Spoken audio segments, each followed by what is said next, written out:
Hello everyone. I said we were doing this. Okay, I need to say something before we start. I'm on controller right now, which is against my better judgment and against my well-being. It's like basically a crime against humanity to make me play anything on controller. Because the version of this game that is on PC has the Nuvo. I'm on the Switch version, which is why I need a controller. Completely legal Switch version, by the way.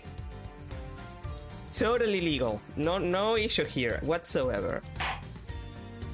Absolutely no issue whatsoever. Also, I just realized that I haven't uploaded any of the 1000 times resist episodes to the bot channel. I'm gonna have to do that later. See, I forgot. But yeah, with that out of the way. Man, I still can't believe that this actually got an actual official release. Ooh, right, they redid all of the sprites. See, here's the issue, because I played the original Investigations once. I didn't finish it. Because the... long story short, I got to the end, and there's a really long sequence at the end. Like, hilariously long sequence. During the last case at the end. Annoyingly long. And long story short, my save file corrupted and I didn't have a save file that was close to the end. It was like several hours before, and I just gave up because that last part is like, I don't even remember how long. It's awful. It's awful. So I don't know. A part of me kind of wants to go to the pixel sprite because I remember the pixel sprite. I thought it was pretty nice, but they redid all of the sprites. Might as well do the HD. I really like the presentation, by the way.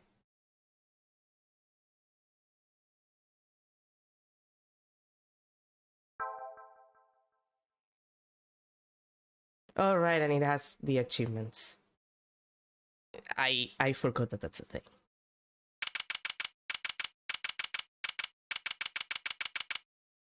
March 14, 1:16 a.m. Question mark, question mark, question mark, question mark. Oh, it's a cutscene. I'm not supposed to read those.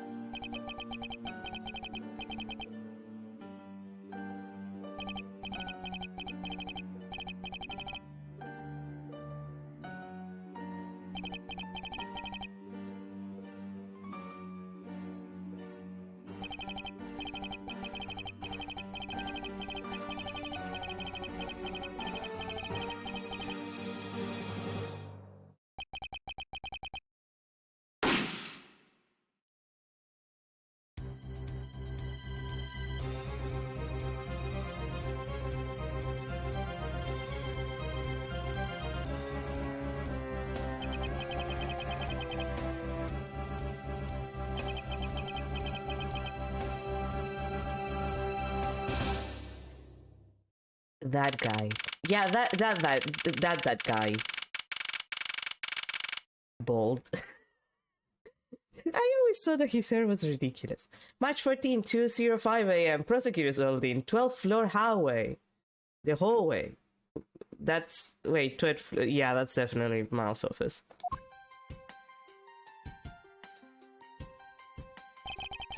It's hard to believe that I've been away from my office for a whole month. So, I think, memory serves me right, this is between, the events of these games are between the first Ace Attorney and the second Ace Attorney. So like in that montage at the end of Ace Attorney 1, before Phoenix gets the little, the bellboy goes to Phoenix with the letter that says that the prosecutor Miles Eldridge's death. All of the events of this game happen, if memory serves me right, and then Miles leaves the country to do bullshit in Europe, apparently. Or the Americas, if you're playing the Japanese version, with the Japanese script. You know, because a man needs to go to Europe sometimes to figure out his bullshit.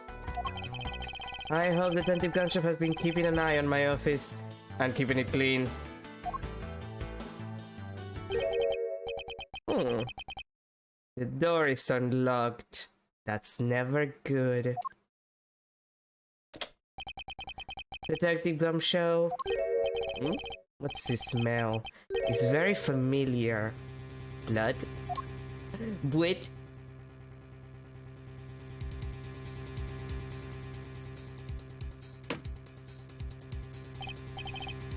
What the? His honest reaction to that. What's the meaning of this? Oh, I remember this victim as kind of handsome. Freeze! Oh, god damn it.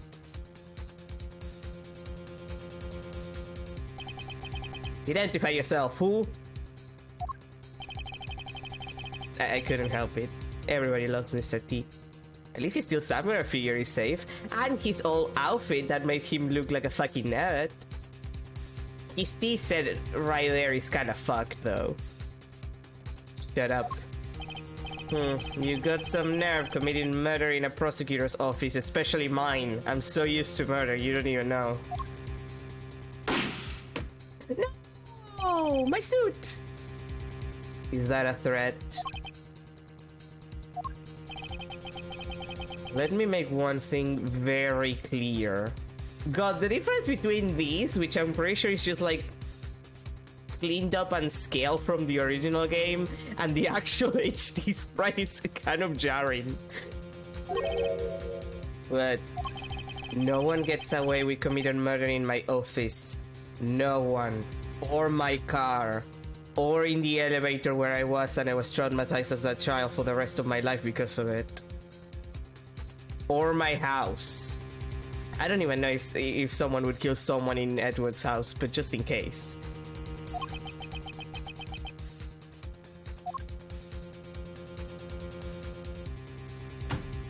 Sucker. My name is Miles Edward, if that wasn't obvious by the fact that my name is on the little thing that tells you the name of the character that's speaking. And I work as a prosecutor in my local district, for some good of a reason. You got the wrong office, fool.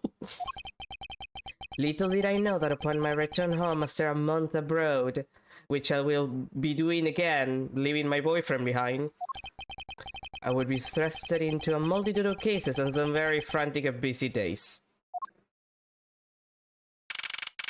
March 14, 2:56 AM, High Prosecutor's Offices, room 1202. I finished photographing the victim's body, sir.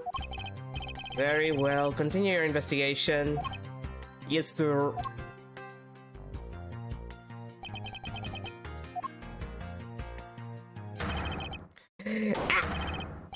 Mr. Edwards, sir, are you okay, sir? Keep it down, detective. This is a crime scene. Like, literally, can't you see the blood there and the corpse? There's a corpse right there. When I heard that a murder had taken place in your office, I ran here straight away. This is Dick Gumshoe. He's a detective with the local precinct, and the one they assigned to handle these murder cases for the time being. BFFs. You're looking a little pale, sir. Are you hurt? No, I'm perfectly fine. However... Ah, look what they did to your office. It's totally trashed. I'll say, the culprit studied my floor with dirt rather well. No one gets away with tracking mud into my office and ruining my tea set. And shooting my old uniform. Clothes. Which I framed for some reason. Well, sounds like you're getting really burnt over this whole thing. The crime was committed in my office, so it is my responsibility to solve it. Not really. Actually, Edward, in normal circumstances, Edward, you would be seen as a suspect, so you would not be allowed to investigate your own crime. because it happened in your office. Like, yeah, you clearly weren't here when it happened, and you were clearly quote unquote, almost assaulted by whoever might have shot this guy. But also, you're technically not supposed to get involved directly, but it is the Ace Attorney universe where laws don't actually matter. Oh, that's just like you, Mr. Edward. Okay, time to do some investigating. Agreed. Our first course of action is to gather relevant facts and leads. We must not overlook anything, no matter how small, if we are to find the truth. So I'll keep any leads or information we find etched in the forefront of my mind. Speaking of things that pique my curiosity, why of all places did the murder occur in my office? Is it really coincidence that the murder took place in my office? No. I'm getting a nagging feeling this is something important to keep in mind. Yeah, I was wondering that myself, sir. I mean, you can't really say it's just a coincidence, can you? No, not really. Especially because of this. The key to your office. For security reasons, this office's door has a lock built into it. What do you mean, sir? If you think about it carefully and use logic, it should become clear to you. Logic? By finding the connection between two pieces of information and connecting them, new information is born. God, I'm just thinking about like all of the other games that do this shit right now. This is the end result of using logic. Why are you so proud about the bare minimum, Edward? Like, it's just the ability to think. So how do you use it? Oh god, this is hilarious. Even in context, this is funny. First, I recall the information that we gathered with L. Don't ask why. And then I connect them together with X, which I think in this case is B. Because I have X and B switch around because this controller is based on the Xbox controller, not on the Switch controller or the PS. Well, I guess the the PlayStation controllers are also with the X on the other side. It's usually Japanese controllers that have the X on the other side because usually A and X are switch around. I think it's X and it's either X and B or X and A that are switch around. Now that I think about it, in this one it's B. Now to use L and recall the facts. Huh? Yeah. Game. Okay, I was accidentally using R because I'm dumb and I forget which one is which. I am dumb, I forgot the left was the other one. Okay. Yeah, see, for example, I'm pressing B instead of X. So B and X are turn around for me in this controller, basically. Well, X and A technically, but B is also a selection button. Like A is the one that goes back. Actually, yeah, no, this is turn around. I have A and B switch around, and I have X and Y switch around, which is fine. Like, I know it's because the positioning is different on the Switch, basically, so I don't mind. Like, I'll remember it. It's just I have this controller just for like a couple of games that they're not really optimized for controllers. Bloodstain is one, for example. Like, I learned how to play a specific game with the controller, and then I don't use it ever again. Like, this controller does not seem a lot of use. For security reasons, all prosecutor doors are outfitted with locks. Which means it would have been hard for the murderer and the victim to get in here. There you go, it's impossible to dismiss the location of this crime as mere coincidence. Yeah, that's exactly what I was thinking, sir. No, it wasn't. There must be a reason why someone infiltrated my room. What was the killer after? Why did this happen in my office? What was the killer after? You're really on the ball today, Mr. Edward. That's some beautiful logic, sir. Yes, well, when you follow leads to their conclusion, only the truth remains. However, if the information doesn't line up properly, I may stray far from the truth as well, and take horrifying damage to my ego. But if I think carefully before piecing leads together, the logic should flow. Well, let's get started with our investigation, shall we? Yes, sir! Time to investigate. The basis of any good investigation is to examine everything. Sir, I know that, and when I want to examine something, I simply use A when I'm next to it. Oh, if you ever feel lost and want to talk, just use X, okay? I'll give you great, precise advice as an ace investigator, sir. That's not true. Something to try later if I have free time, I suppose. Silly running animation. They should have given him a walking cycle more than a running cycle. What have we here? Perhaps this could be the murder weapon. If so, it would mean that the killer made their escape after disposing of their gun here. Fruity. He is very fruity. Everything he does is fruity as shit. I think I've seen one of these before. Care to enlighten me as to where? Oh, I know! This is the exact model, I think. Detective. I don't really like guns all that much. I mean, they're really dangerous. But now that I think about it, you do see these models around the precinct a lot, sir. I don't use mine much except in emergencies, so that's why I didn't recognize it. So it's the same type of revolver as the ones used by these precinct's detectives. Yeah, usually most police forces have like a standard use gun. So, makes sense. Do you have anything to report?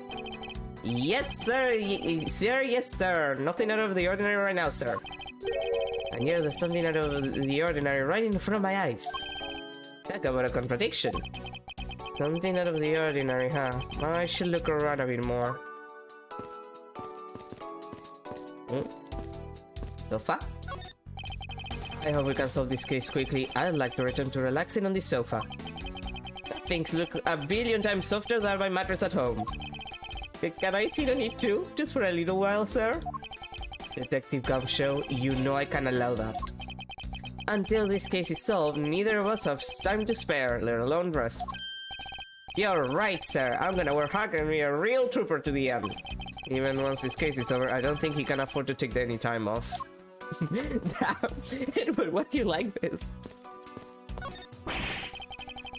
Ah, you even knocked over your chess set. I had it all set up, ready for when you got back. I figured we could play a few games. I had no idea you were interested in chess. I'm actually pretty good at checkers, so I thought I'd give chess a try. In that case, I suppose I can set some time aside after we solve this case. Though I don't expect the game to tax my mental acuity much. Edward! He's so rude. They finished photographs in the body, so it should be alright to examine this area. I won't rest until I've inspected every suspicious looking nook and cranny. Let's see. What do we have here? Hey, I think I've seen one of these before. It's a police badge detective. Oh, hey, I have the exact same thing actually. What a coincidence. Let's take a look inside. Mr. Buddy Faith. He has such a milady face. It would appear that a victim was a detective just like you.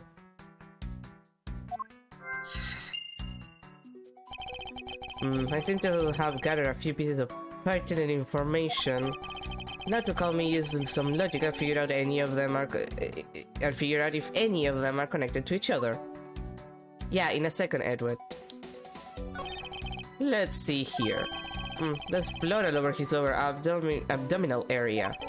It looks like the bullet passed clean through his stomach area, sir. In other words, he was shot. Yep. And until the autopsy is done, I don't think we'll know much more than that. He was on his periods. Man, that's a very murderous period. Please have the body sent to the morgue once they're done processing the crime scene. The body was found around 2:05 AM. Okay. Are you going to be okay with keeping track of the evidence we find, sir? Of course, it's the safest way I know to keep track of it all. Alright, if you say so. I keep all the evidence I find either in or with my organizer. It's like the core record, but cooler. When I want to re-examine a piece, I have but to press R to open my organizer. But the organizer isn't only for evidence. I keep people's profiles on hand in it too. It's probably a good idea to make a habit of checking the facts often. Yeah, later, when I finish checking the crime scene. Your files are all over the floor, sir. They probably fell during the struggle between the victim and his killer. Aw, and I tried so hard to keep this place spotless while you were away. I mean, this just rendered all the time and effort I put in pointless. I don't recall ever asking you to clean my room. Well, I water the flowers every day, just like you requested, sir. I just added cleaning to the list as a weekend special. For about half a day every Saturday, I'd come in and clean this place until it sparkled. Does he have a life? No, he does not. I don't believe it. I packed those files on this shelf so tight. And not even an earthquake could make them fall off, but just look at them. At this rate, the rest of the files won't be able to withstand an earthquake at all. A problem, to be sure. Well, once this investigation is over, we'll put them back up on the shelf. Really? We're not gonna comment on the fact that there's blood on the... Miles! Miles, there's writing here. Miles! There's nothing I... oh, right. Wrong button. God fucking damn it, Miles. He's so fucking blind. Ah, watch out for the Tico Pragmas, sir. Yeah, that killer is going to pay this decent. Yikes, you're really mad over this. This T-set is very dear to my heart and can only be bought in England. It costs more than your whole month's paycheck. What? Now I feel like the killer's wasted on one of my monthly paychecks. Now it's your trophy, the Knight of Prosecutors, right? King of Prosecutors. And it's not a trophy, it's a shield. Yeah, it's a trophy with the shape of a shield, idiot. They only send this to the winning prosecutor, right? Yes, but I have no real interest in the perceived worth of other people. As for my own worth, that is something only I can determine for myself. That's so slick, sir. I'm gonna have to try saying that sometime. Unfortunately for him, his monetary worth is tied directly to his worth to me. Damn! Gumshoe is great. We love Gumshoe in this house. Well, it's a good thing that my Steel Samurai doll was spared any harm. Speaking of which, I still haven't actually sat down and watched any of that show. What's it about again? Well, I don't know much about it myself, but... the hero of the Steel Samurai Warrior of Neo Tokyo is a Steel Samurai, and his goal is to defeat the evil magistrate. It's a show geared towards kids. However, its high production values are riveting plot draws in a number of adults as well. Spin-off like the Pink Princess Warrior of Little Old Tokyo and the Nico Samurai, along with the Delusion merchandise and even a new stage show gives it presence. You sure know a lot. Are you sure you're not some sort of rabbit fanboy? Of course not. Anyone that keeps up with society knows at least this much. No. Edward? Edward, no. Edward City? No. And that conversation lasted longer than expected. Let us return to the investigation. Nerd. Is this yet another batch of fresh flowers? The ones that come with a card attached every month like artwork for you? Yup. speaking of that, let's see what's on the card this month, sir. All will be resolved. Wendy. Oh, Miss Irony, how painful are thy thorns. Wendy, isn't that the name of that old lady with a whiny voice that stalks? That's enough, detective. You need not remind me further. Oh wait, I need to check the desk. It's been a while since I've sat at this desk. Oh, I miss you. Not as much as my boyfriend. It's so tiny that it looks newer than when I first bought it. Oh yeah, that thing's so polished that it makes mirrors jealous. Don't tell me you had no other work the entire time I was away, detective. My job is to protect your officer. And you did such a good job protecting it that a murder occurred in it. Edward! It happened while he was asleep. He wasn't even on the clock. It was 2 in the morning. God, he's such a douchebag sometimes. That's ours, sir. I have to admit that this has never looked better, so I guess I can't dock his pay. Such a piece of shit. Why is it coming along? Please, I need absolute silence. Fingerprint lifting is a delicate art. Well, I never. Can I get close enough to this to like... This is a little awkward. No, I can't. Wait, what is it pointing at when I put myself here? It was something, or was it I think gumshoe that it was giving me? Nope. Oh, well that's weird. I thought...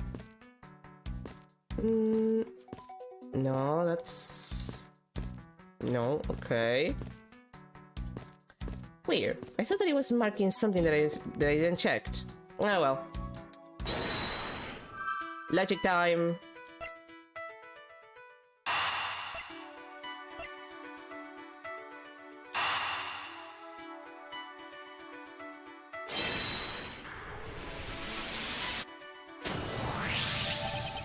The revolver, the standard model used by detectives. Could have belonged to a recently departed. Detective Gumshoe, could you please thoroughly check the victim's body one more time? Yes, sir! On it, sir. Excuse me, pal. Let's see what have we got here. Mr. Edward said this guy is wearing a gun holster. So it appears that our killer somehow managed to take the victim's gun from him. Victim's revolver data jotted down in my organizer. Get used to that. Let's see what else we can find about this revolver. As I always say, you've got to look really carefully at each piece of evidence.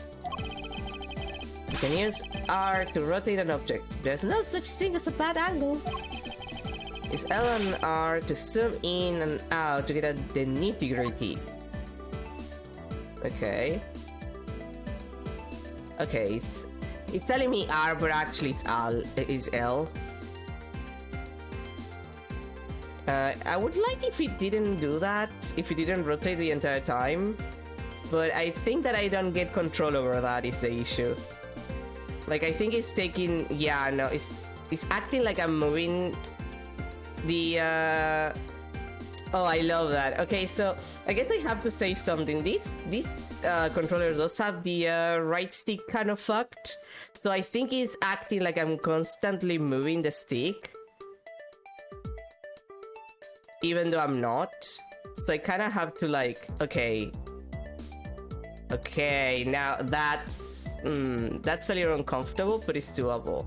Okay, so I have to like kind of hold it so it won't move, or it'll move the least possible, which is a little annoying, I'm not gonna lie, but it's doable.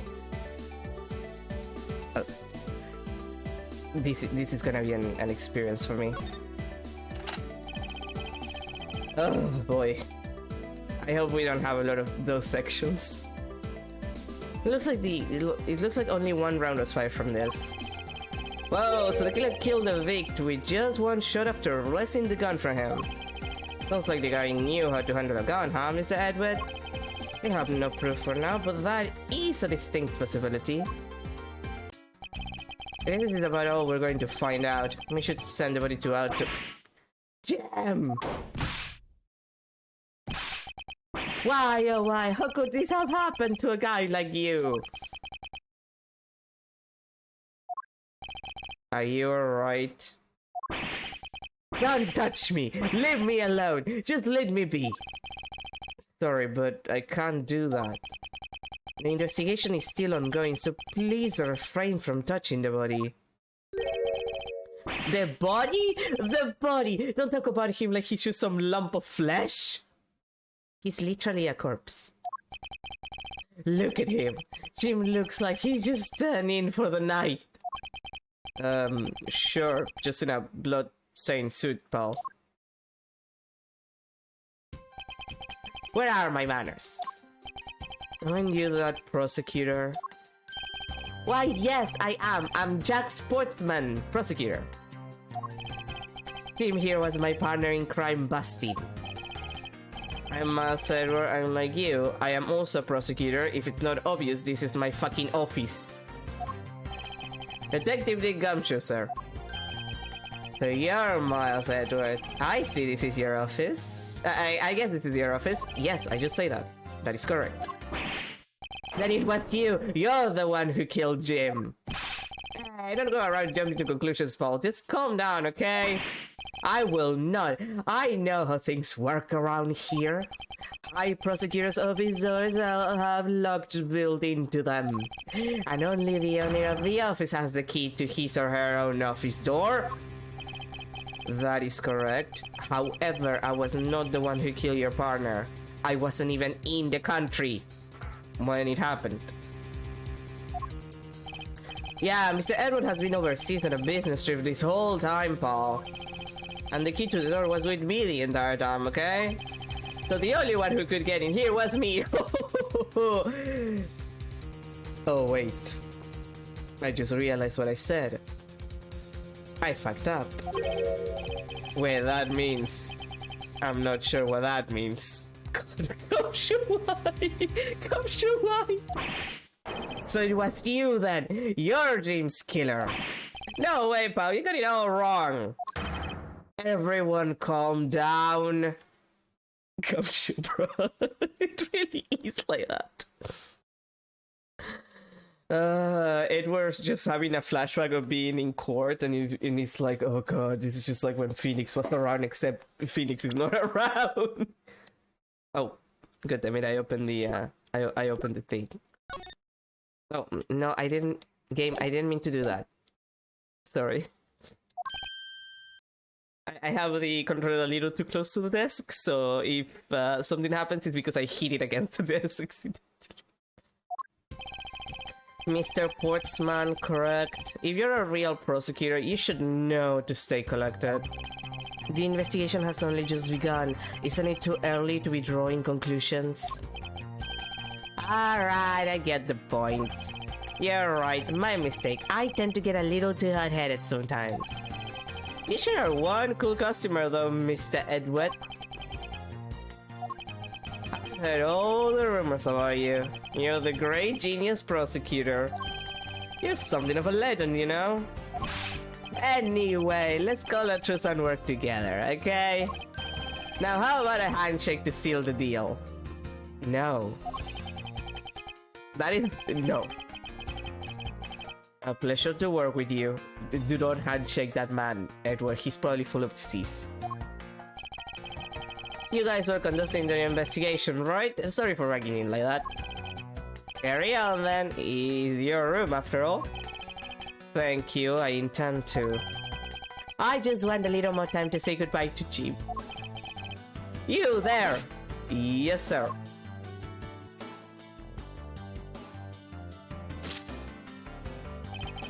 I want you to capture this scene on film for me. My final farewell to my partner, Jim.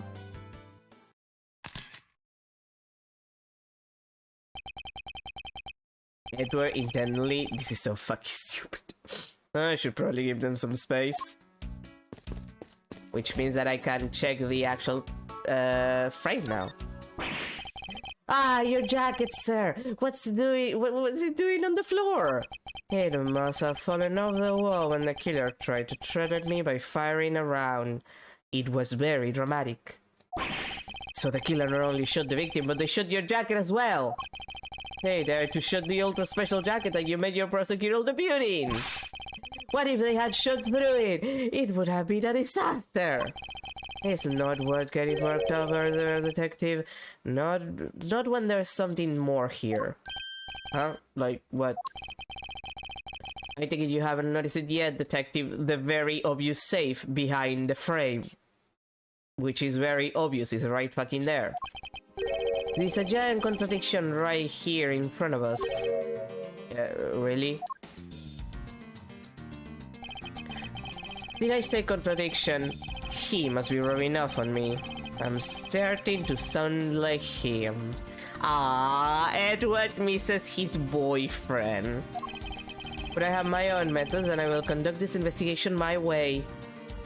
Says Edward before thinking like Phoenix, right? When the scene before me contradicts a piece of evidence or seems off, that's when my deductive skills come into play. First I have to find the spot that holds the contradiction. Well, it's clearly the bullet hole. That's it. This bullet hole is where the contradiction lies. When I spot something that's off, I should point my cursor at it and press X with conviction. And when I have found sufficient proof to prove the contradiction, I present it. This is how I do things. Well, yeah, only one shot was fired. Eureka! This bullet hole is the contradiction? What do you mean, sir? It's elementary, my dear Gumshoe. 2 shots were fired in this room. The first felled the victim, and the second felled his frame. Hey, that's right. However, this gun was only fired once. Hey, that's true too. Which means that one of these 2 bullets was fired from a different gun. Did the killer have another gun prepared for tonight? By the way, I noticed something, sir. Yes? What's the thing sticking out from behind the frame? That's my secret safe, don't worry about it. That is a secret safe. What did I just fucking say? It's Edward's secret safe. He keeps all of his very pricey Steel Samurai collection cards in there. A secret safe? Oh, I smell money. It spares the trouble. I'll spare us the trouble, I'm just saying. Nothing like what you imagine is inside. Now, if you could kindly move this frame out of the way. Roger that. Shit! Shit! Talk about Dusty. I suppose that's what happens when I'm not here to dust it once in a while. I had no idea there was a safe here, or I had kept it clean for you, sir. So, when did you put this thing in? It wasn't something I had installed personally. Every prosecutor's office has one. Really? I had no idea. Well, only prosecutors are supposed to have knowledge of their existence.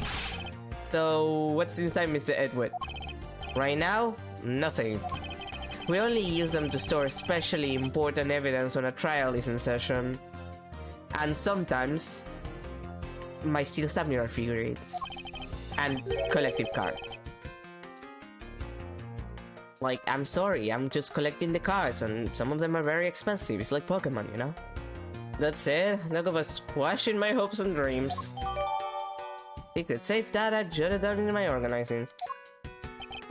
I won't rest until I've inspected every suspicious looking nook and cranny. Oh, it looks... now this is odd.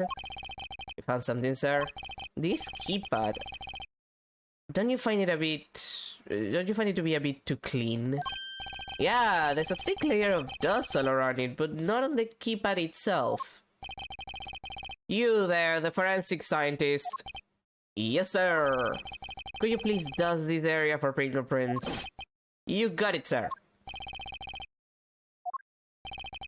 I couldn't find, let alone lift, a single print. Looks like it was wiped down well.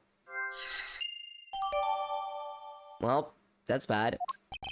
As I thought. It appears that logic is the only way around this setback. Time to rationally and calmly connect the dots with the information we have.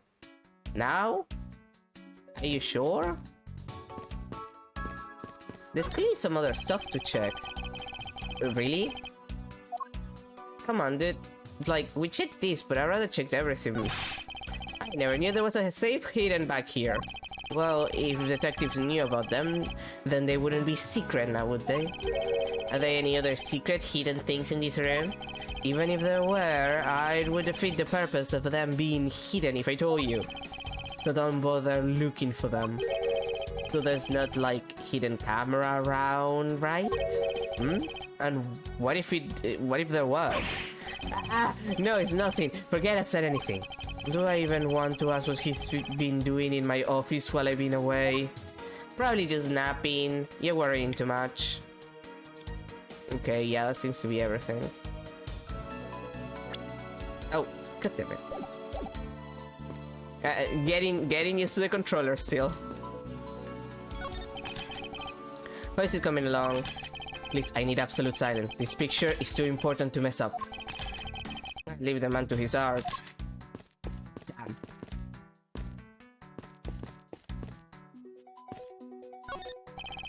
Mr. Portsman, a word, if I may. Jim, I swear I'll file your killer and bring them to justice. You wait and see. It'll be for the both of us. Now then, you wanted to talk to me about something. No, that's alright. I feel like I'm interrupting their conversation. Weirdo. Let's see.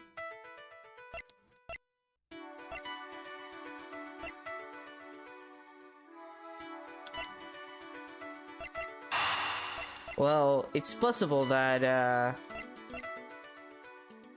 this is like, I usually do. I'm gonna admit it. I did most of Ace Attorney, the original trilogy, with a guide, partially because I had already played the games, so I didn't want to waste time. I'm not doing guides this time, though I probably should, because maybe not at the beginning, but again, late game, this game gets very, very long, like painfully so. Like, there are some I don't remember what the game calls them right now, but there's a couple of, like, what it's essentially these games cross-examinations that are like 2 hours long. Like, the final cross-examination in this game is like easily an hour long, plus, like, I would say 2 hours. It's just divided in a lot of, like, little cross-examinations where you have to go through, like, one set of things and then another one, and that thing needs a guide because it's very easy to fail it, and it kicks you back a lot of progress if you fail. Like, you lose so much progress failing that it's better to do some of this game with a guide. Like, that's my opinion anyway.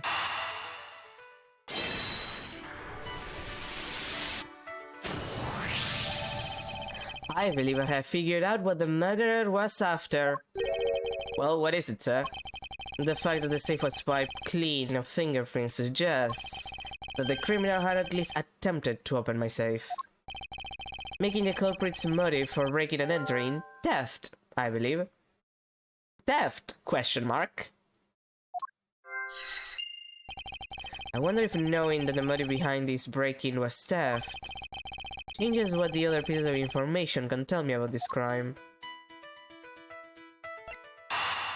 Well, that would mean that the struggle is probably just not a struggle.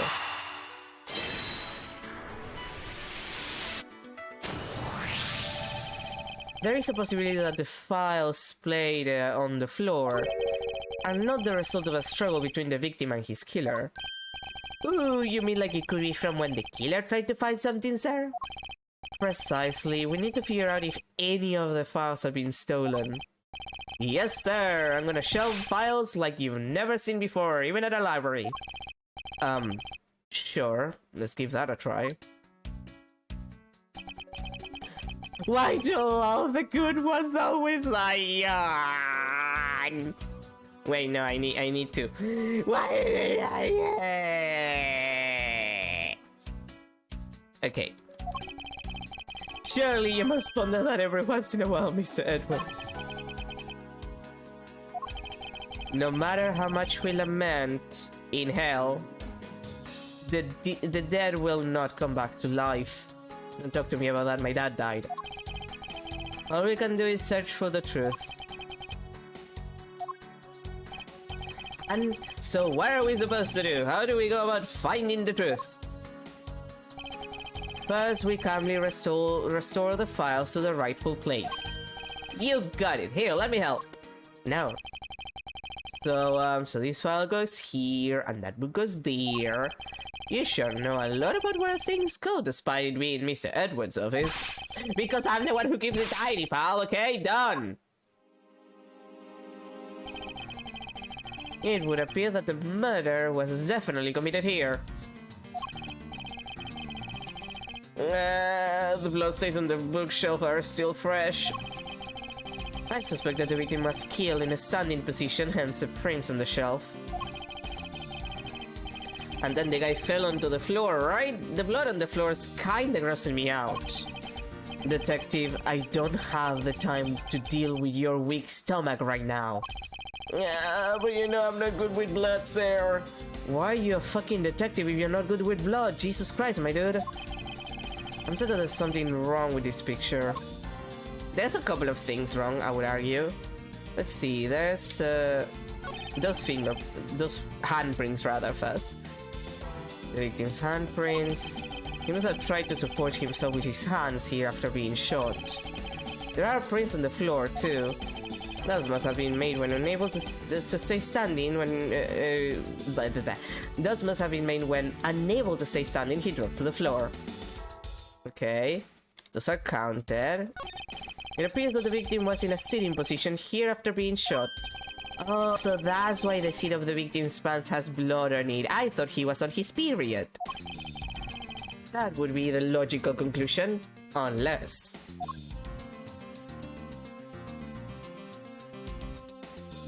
And then there's the bullet hole. So this is where the bullet lodged itself after it went through the victim, huh? The bullet to be lodged so squarely in a file spine indicates that the files were ransacked after the shooting had occurred. Then I guess the victim was moved because he was in the killer's way. Okay. I put them all back just as they should be, sir. Doesn't look like anything's missing. Although it does look like the killer moved the body to fit through my shelf. I wonder if they found what they were looking for. The killer moved the body because it was leaning against the bookshelf. The blood on this guy's pants proves that pretty well. In a sense, I suppose. See, I'm not completely useless, Mr. Edward. God, and I can... What do I do to check the,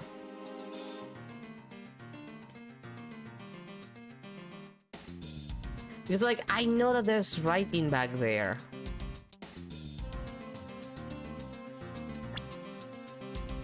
Okay, that's, Oh.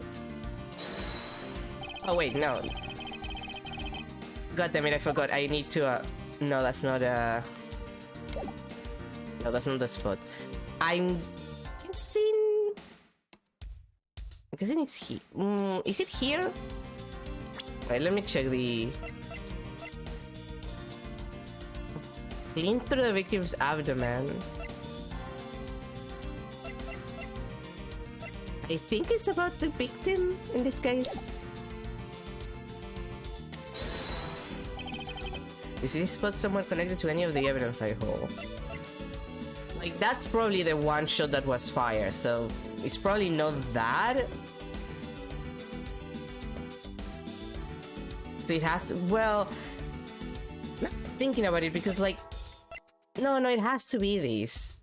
Because, like, if they were struggling, which all of the shit got, you know, move afterwards, then why would it have got, like, how do they get shot on the abdomen like that?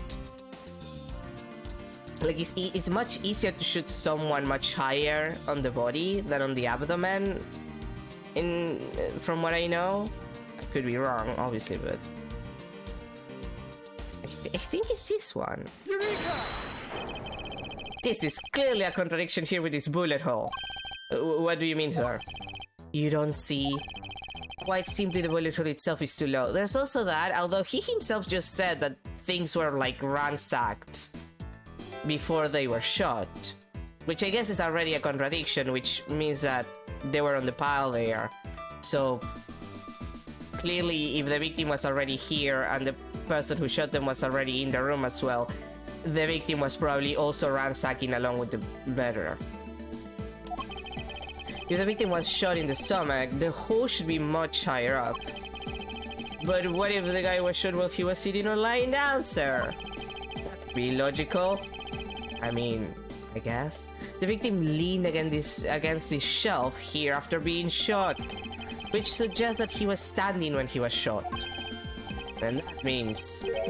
wait, what does that mean, sir? Yeah, I feel like I'm sure right now. It means you need to use your brain every once in a while instead of mine, detective. Don't do that to me, Edward. That's very rude. I'm feeling like gumption right now. In any case, it means someone made a faulty assumption. And it was from this mistake that our current contradiction was born.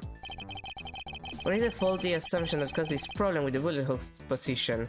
Position of the body, position of the handprint, position of the order of the files. No, it has to be the position of the body. If the victim was shot while he was laying down... Wait, didn't you just say the line of reasoning is illogical, sir? You said the victim leaned against the shelf here after being shot. I was trying to be nice and explain my complex logic in an easier way for you, detective. Oh, really? Thanks for thinking of me, sir. Oh, really? I fucked up? God damn it. Good, I don't think he noticed my mistake. Well, at least it's Edward being ashamed and not Phoenix getting shit-talked by the judge. The order of the files, then? Because it can't be the position of the handprints. Like, the files would need to be much higher up. I believe the order of the files is a bit off. You mean I put them back in the wrong order just now? Hey, actually, I think the labels on these files are wrong, sir. Oh. Yeah, you see here how the files are being how that were shot begin with the number O? Or 0 if you want.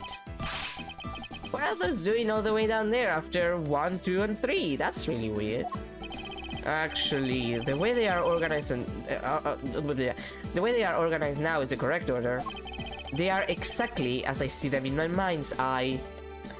Oh, Edward, are you gonna talk about your mind palace too?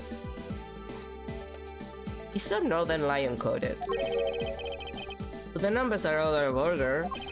Those white binders are special, so they are arranged a little differently. From this, we know that the files were not in this order when the crime occurred. Aha, so that's it. I believe the killer made the same incorrect assumption as you did, detective. Let's rearrange the file in numerical order and see what we find out. Do you think it'd be okay to prop the body back up to how it was before it was moved? They finished processing the crime scene, so I don't see why it wouldn't be. If you please, Detective Gumshoe.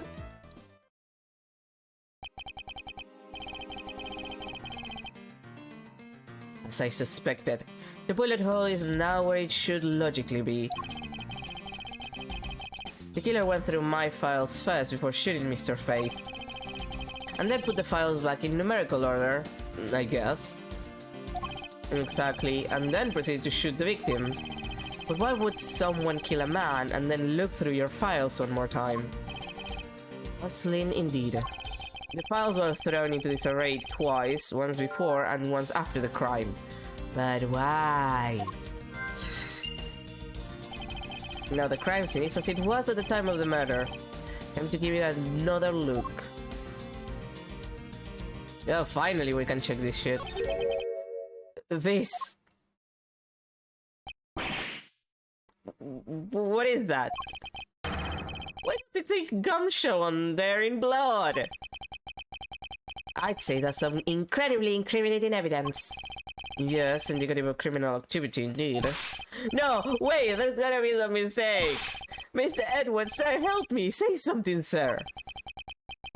It appears that one of my files was stolen. Is that all, sir? What about me and my situation? Is this what the killer was really after? That's file H, I believe, that is missing. Like 0H. And I got killed. Looks like Jim was able to leave us the name of his killer in the end. And this most important message managed to reach us. I'm telling you, it wasn't me.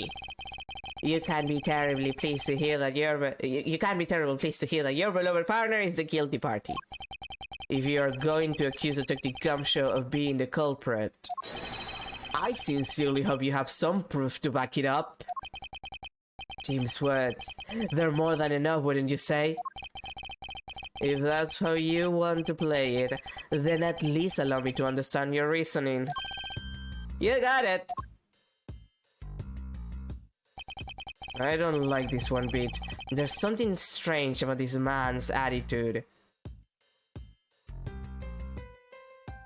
I just noticed that he has like relatively large lower eyelashes. And there must be some sort of flaw to his logic waiting for me to dig it out. Mr. Edward, what are you going to do? What I always do in court, I'm going to cross-examine the shit out of him. One way or another, I'll expose the flaws in his logic with this technique. Oh, how do you do that? Can you explain it to me, sir? It's not like I've been in court like a million times and I've seen you and that blue hedgehog guy flirt with each other in court. It's not like I've seen that. Might as well. Alright, first I'll listen to the witness's testimony. If I find a flaw in the testimony, something that contradicts the evidence, I open my organizing with R and present the evidence of the piece of contradictory evidence. To present something, I simply use X, but that's all news. And also it's not X in this one, it's Y. But it's not like there's gonna be a flaw in their testimony every time, right? Correct, and at those times I need to press the witness with L. Sometimes by pressing, I can draw out new information, a new or modified testimony. I think I get it, sir. I'll be sure to try this technique out during investigations too. Very well, I will show you how it's done. Now watch carefully.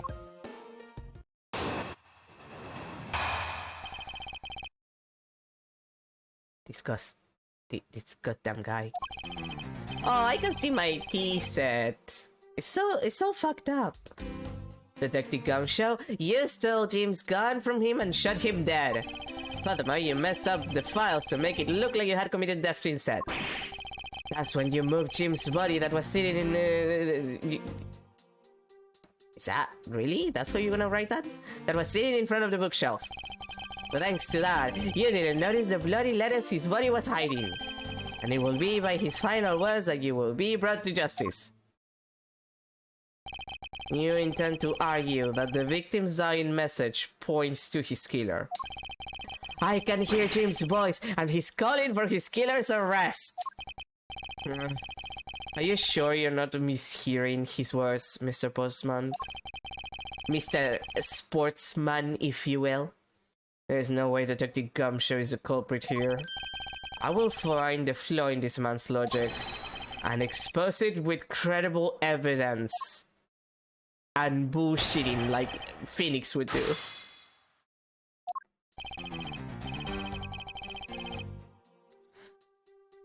Uh-huh.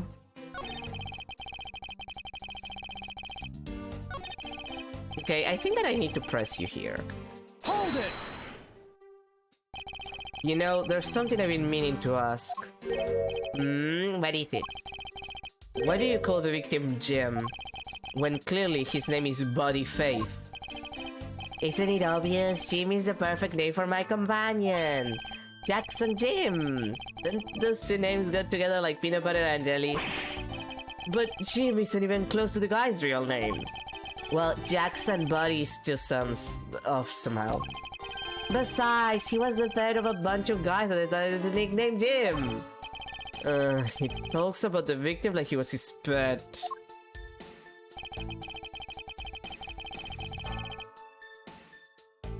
Okay, wait.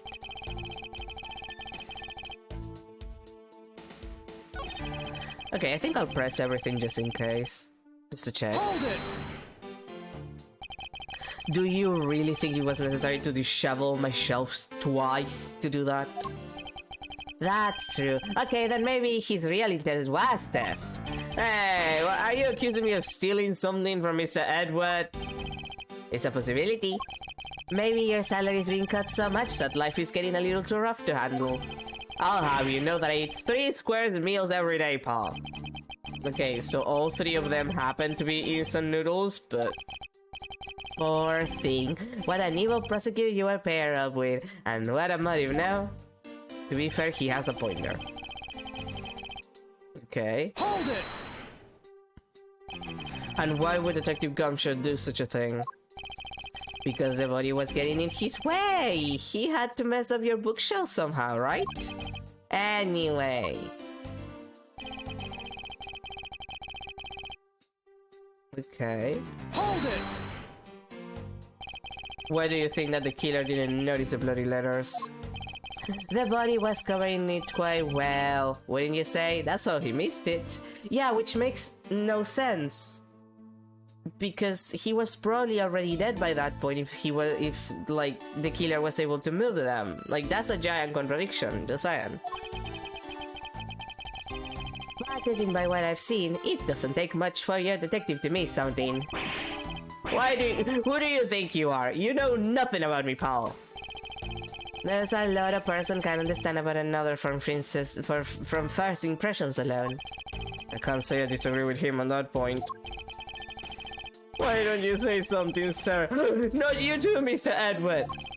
Despite his lack of attention to detail, I don't believe the detective to be the culprit. Nobody could have overlooked the bloody letters, and I can prove it with evidence. Ignore the fact that I completely overlooked the bloody letters while the body was covering them, even though I was at an angle where I could definitely see the bloody letters. Ignore that happened. I couldn't ask for a better setup. But the game finished in spike.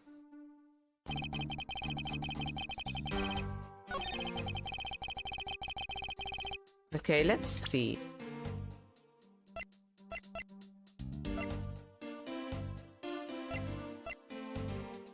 But it was fun. One of the files that were written up in was about a culprit. Like, the thing is, the body was moved, so he had to have seen it. But I don't know if that counts as the crime scene notes, or if it counts as the stolen file. Well, it had to count as the stolen file because the file was stolen, so if he stole the file after it was written, which is what possibly happened, he had to have seen the bloody writing. Common sense. Objection!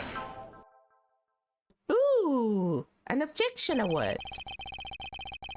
Perhaps you're not aware, Mr. Portsman, but there is a serious flaw in your logic. Bring a bit of the current into this, I see. No problem, I'm game. I can't help but find it odd. Excuse me? Odd that a fellow prosecutor would be brought down by the power of his own office. What are you talking about? Oh, you're joking, I get it. Ha ha ha. If you have the time to laugh, then you have the time to take another closer look at this. Do you still not see? If not, may I direct your attention to the missing file? But that's impossible. What's impossible, Mr. Portsman? Nothing. Nothing? Nothing. The files on that shelf are all about a certain case. When the killer went to take the file after murdering your partner, I highly doubt they could have missed the bloody letters written on the spines. Objection! It's possible they could have taken the file before committing the murder. I think it's pretty obvious that the file was stolen after it was written on. The missing letters in the detective's name where the file should be is proof. Yeah, I mean the S is gone and there's only half an H. If Detective Gumshoe really was the culprit of this case, I highly doubt that even he could overlook his own name written in blood on the files. Especially as a detective who can't stand the sight of blood. Which makes him kind of pathetic. Which means, what exactly? What does that make this dying message? It makes it the work of a criminal intent on tampering with the crime scene. His honest reaction to that. That's so low. I can't believe the criminal tried to pin this whole thing on me, sir. I'm gonna get him, sir. You'll see. I'm gonna have them under arrest in no time. Well, Mr. Portsman... Brilliant. Absolutely splendid. Logic deserving of Olympic gold. I appreciate the praise, but it doesn't change the fact that your reasoning is flawed. And I think that you're the culprit. It's not because I saw the cutscene at the beginning of this case that I think that you're the culprit. It's just you're extremely, you know, sus, as the kids would say. You're very sus right now. Me, you win some and you lose some. That's how life goes. Glad everyone's so cheery, even though I feel more dead than alive. But you know, it really is a shame. I really didn't want to have to bring this up, however... What is it this time? Are you still after me, pal? Humor me for a second. Who has the key to this office? That would be me. Mr. Edward just proved that I'm innocent, pal.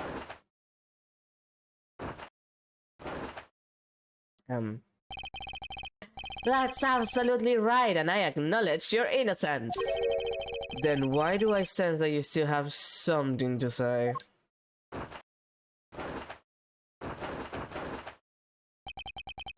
Well, I was thinking, do you know there is one other person with a key to this office?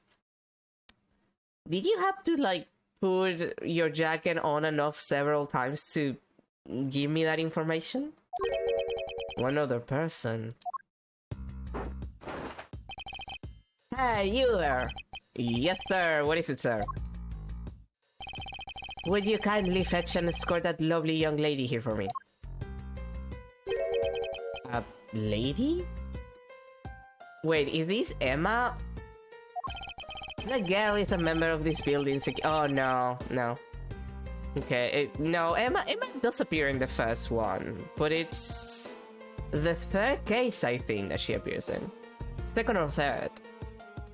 The girl is a member of this building's security. Think of her as a material witness. Security! You say security! No, stop it, pal! Don't! What's wrong with him all of a sudden? Oh, it's Maggie. It's Maggie, isn't it? It's fucking Maggie, of course. I believe she needs no introduction. I have called upon Miss Maggie Bird, a member of security. Hi, Maggie. Detective Gumshoe, sir. Maggie!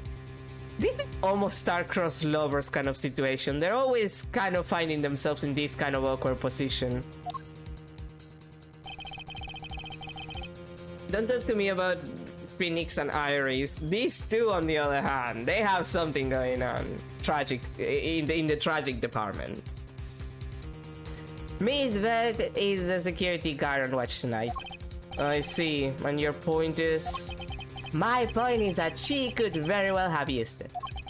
And by it, I mean my peepness. I mean the master key, which can open all the office doors in this building. She was shirking it, and by it, I mean the keys. What? If you are not the guilty party, Detective Gumshoe, then the only other person with access to this room is Miss Bird. How dare you? I would never sneak into someone's room. That's right, I refuse to believe that Maggie is the culprit, pal. It was me. That's right, I did it. Can we take that as a confession, Detective? Well, it wasn't really me, but it definitely wasn't Maggie, pal. So yeah, it was me. If it was, you'd have no problems with that, right?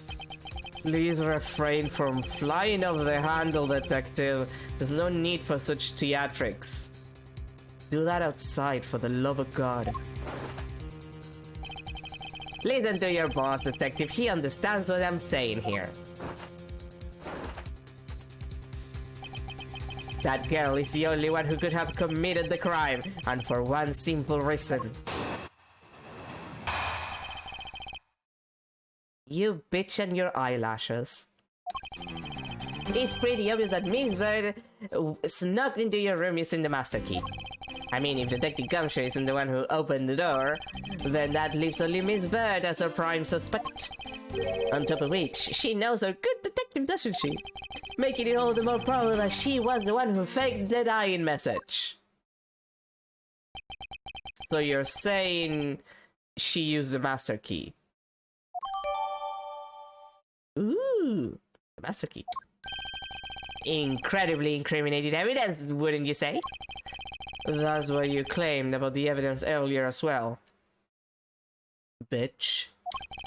That was then, this is now. That's that and this is this. The flow of a good match always changes during a rally. It's all about your reflexes and reaction time, especially for an athlete like me. I wonder if there was anyone else other than Miss Bird who could have used the master key. Isn't that the only way to get Mr. Portsman to give me more details is to press him? Asshole.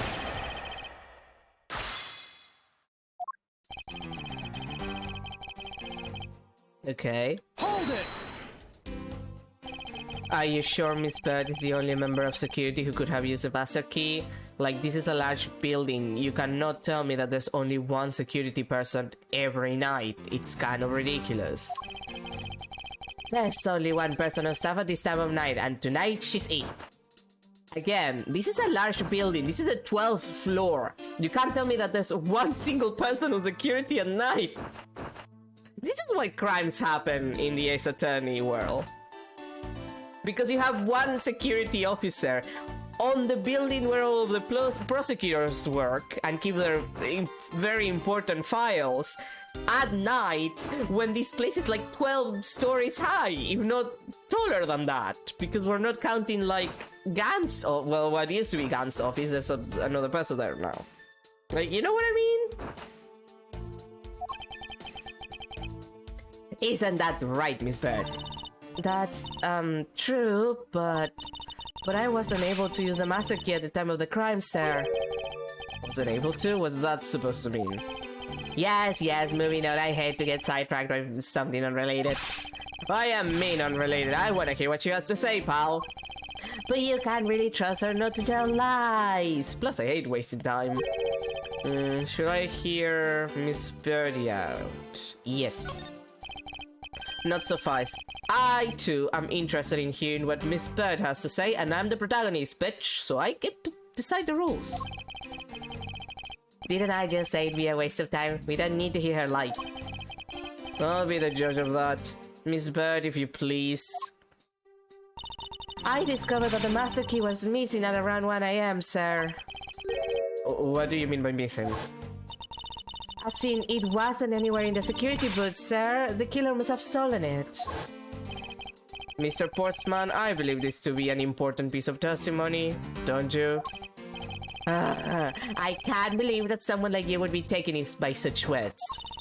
I'm not lying, sir. Objection! If that's the case, then I'd like to know why you have the master key now. I don't quite know. It just reappeared all of a sudden, sir.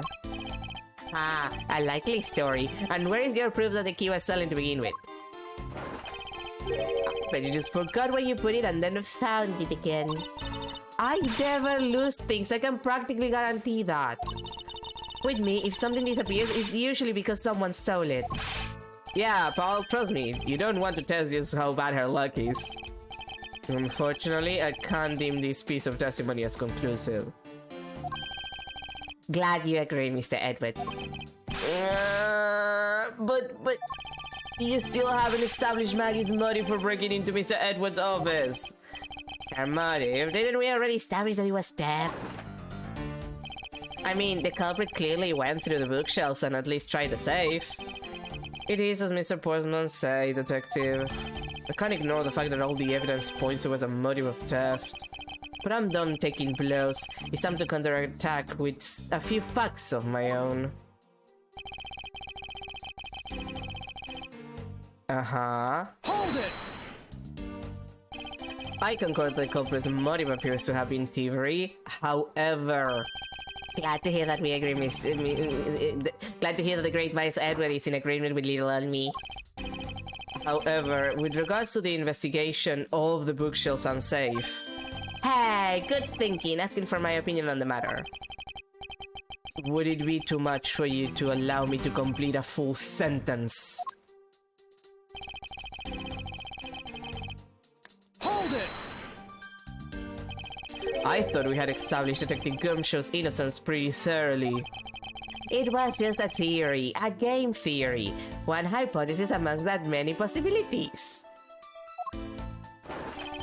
I mean, I had my doubts about Miss Beth from the very beginning. If that's the case, then why didn't you mention her first? Now, don't make that face. See, there goes the truth, running the other way. Let's pick up the pace and see if we can catch up to it.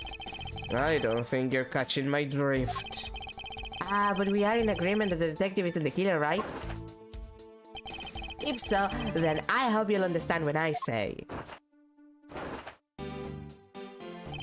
that since she is the only one who could have opened your office door, then that leaves only Miss Beth as a prime suspect. Okay, no, this... Okay, I think that I can present something here. This stupid jacket opening is making me lose my mind. I fucking hate it.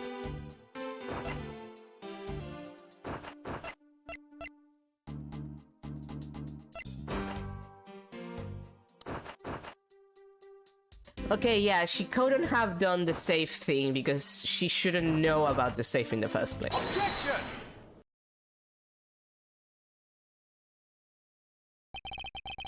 Do you wish to continue insisting that Miss Beth was set on stealing something? Why not? It's the truth after all. It was also by your logic that we came to the whole thievery conclusion anyway. That may be, but you must also be aware of the fact that the safe is a secret safe. The existence of which is only private to prosecutors. I find it a little hard to believe that a hidden safe was a part of her cunning plan. A bit. But she could have found it by accident while she was turning everything else upside down. I highly doubt that. I'd say the culprit knew exactly what they were looking for. After all, only the bookshelf and the safe were targeted. Yeah, even I didn't know about that safe, Paul. And that means there's no way Maggie could have known about it either, because I clean this place regularly. I could have found it at any point. Then now you're proposing that the killer is a prosecutor. Interesting conclusion. That's definitely looking more and more probable.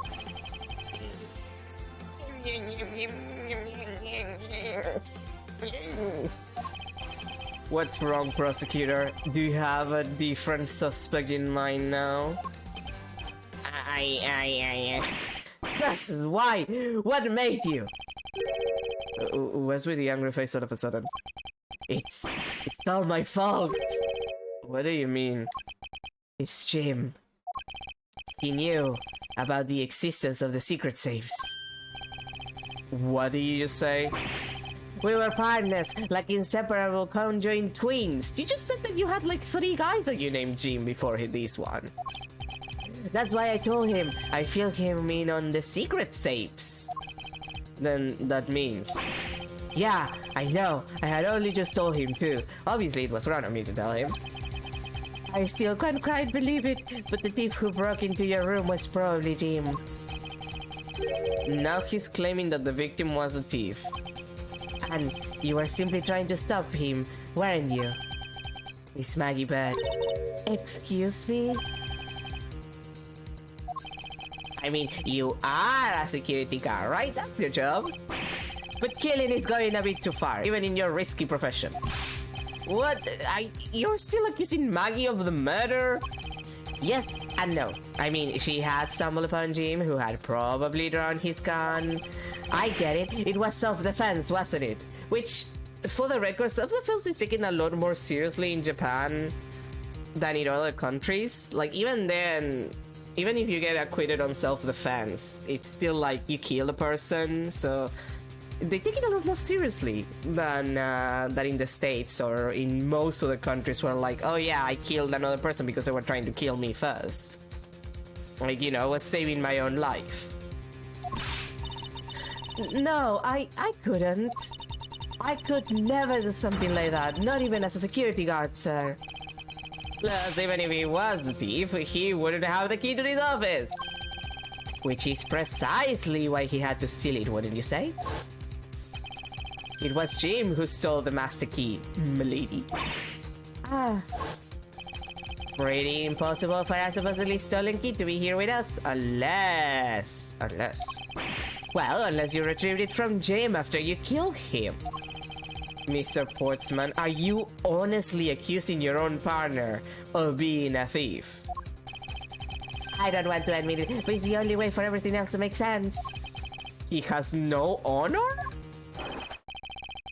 Actually, I read that completely the other way around because I'm mildly dyslexic. Has he no honor? Well, he has no honor, so the line is still correct, technically. Now then, I think we're done here. The investigation waits for no man. Will you people be so kind as to see yourself out? You can't kick us out. This is Mr. Edwards' office. Ah, but I'm the one who's been assigned to this case. You're all suspects to varying degrees and therefore ineligible to run this show. Edwards' honest reaction to that? Listen, pal, how many times do I have to say this? Maggie can be the culprit. Detective Gumshoe, calm yourself. You have to check yourself before you wreck yourselves. We have no choice but to accommodate his request. For now. Ah, thank you, Mr. Edward. At least one of you understands. Now then, if you could remove yourself from my crime scene, I'd be most grateful. Mark my words, Mr. Portsman. We will meet again, and I will fuck you up. With my logic. If that's a formal request from the legendary prosecutor himself, then I suppose so. Now don't disappoint me, you hear? God damn it. We've been bamboozled!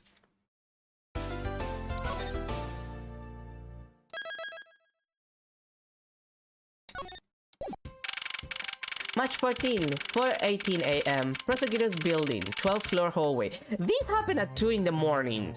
Edward came to his office at like 2 in the morning. We've been here since like 2 a.m. The police has come. People have been woken up from their sleep. This is practically a crime, if you ask me. What is it with that prosecutor? I can't believe how rude he was. It was unbelievable. Please maintain your professionalism, detective. I'm gonna find some real solid evidence proving Maggie's innocence. You'll see, sir. But we've been kicked out of the crime scene, sir. What was that?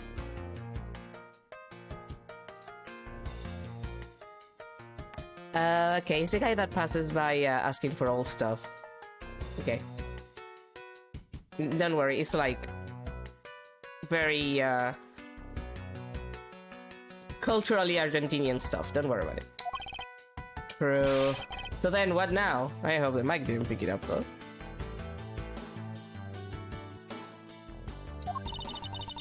Looks like my life's fallen into yet another gigantic ditch. Do not despair, Miss Bird. We can overcome this as well. There are many other places and things we should be looking into anyway. Really, sir? For example, this hallway. The linchpin of his argument against Miss Bird is related to the Master Key. In that case, this hallway is a perfect place to look for more information regarding the mystery surrounding my door. Time to investigate the hallway.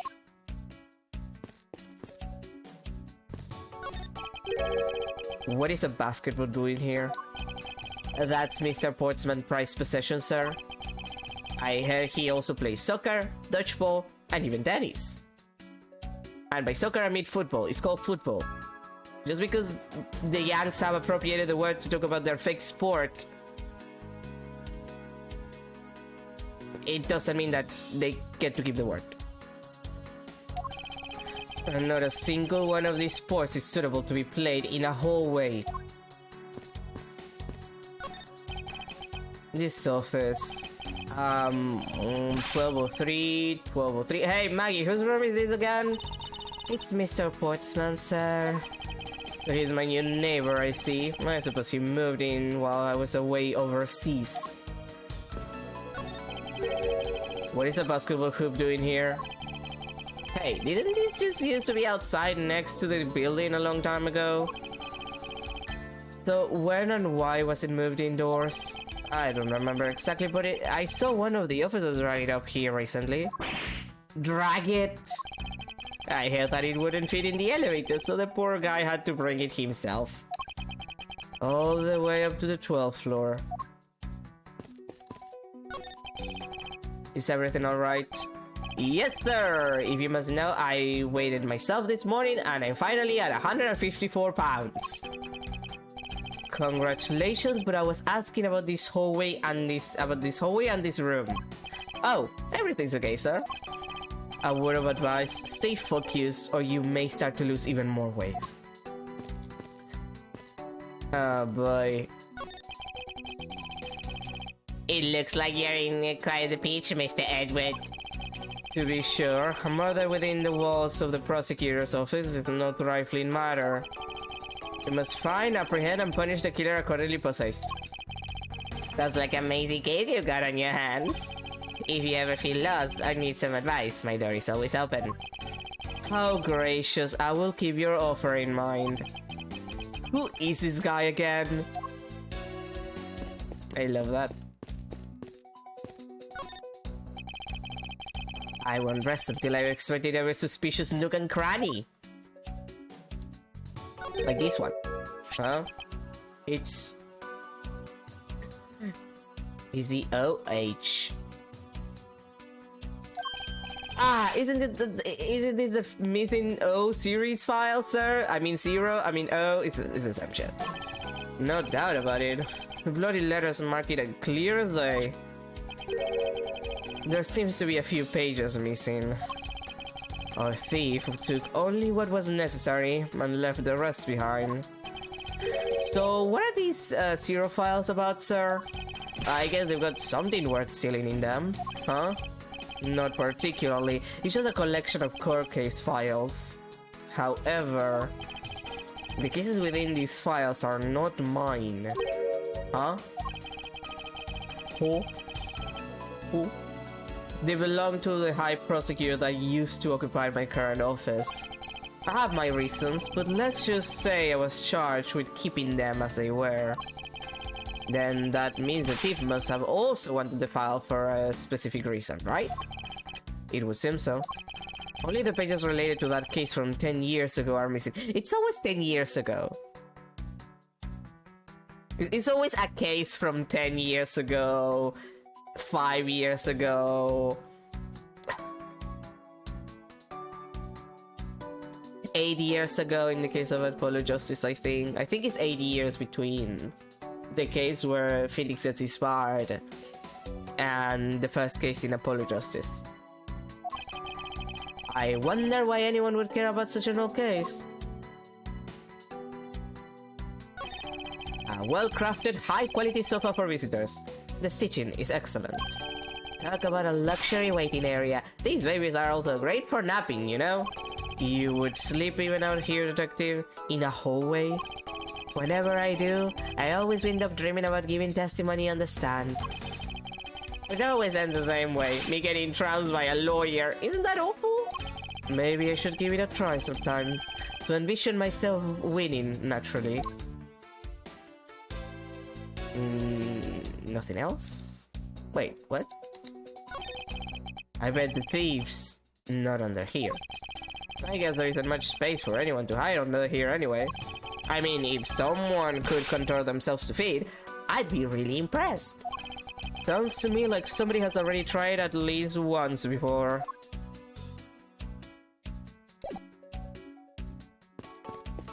Maggie, do you have anything to tell me? I was wondering if I may speak with you for a bit concerning this case. I've always been a big fan of the courtroom, but this is like a dream where I'm being cross-examined by the mouse Edward. I can't let this chance pass me by. I must remember to ask her about the master key. I should shock her memory by showing my notes to her with X. But first, I'm gonna ask her about herself. And the victim.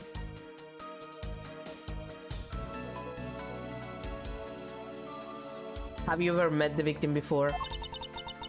Well, I've seen him a couple of times before when I had to go to Mr. Portsman's office. Mr. Fate was always playing basketball with Mr. Portsman, sir. That sounds like fun. Just once I'd love to play with them. It sounds fun, but the only person ever taking a shot was Mr. Portsman. All Mr. Fate ever did was pass him the ball, sir. On second thought, I don't think I'd have fit in all that well with them.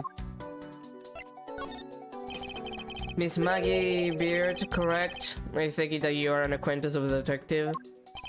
She was under my supervision back when she was still on the force, sir.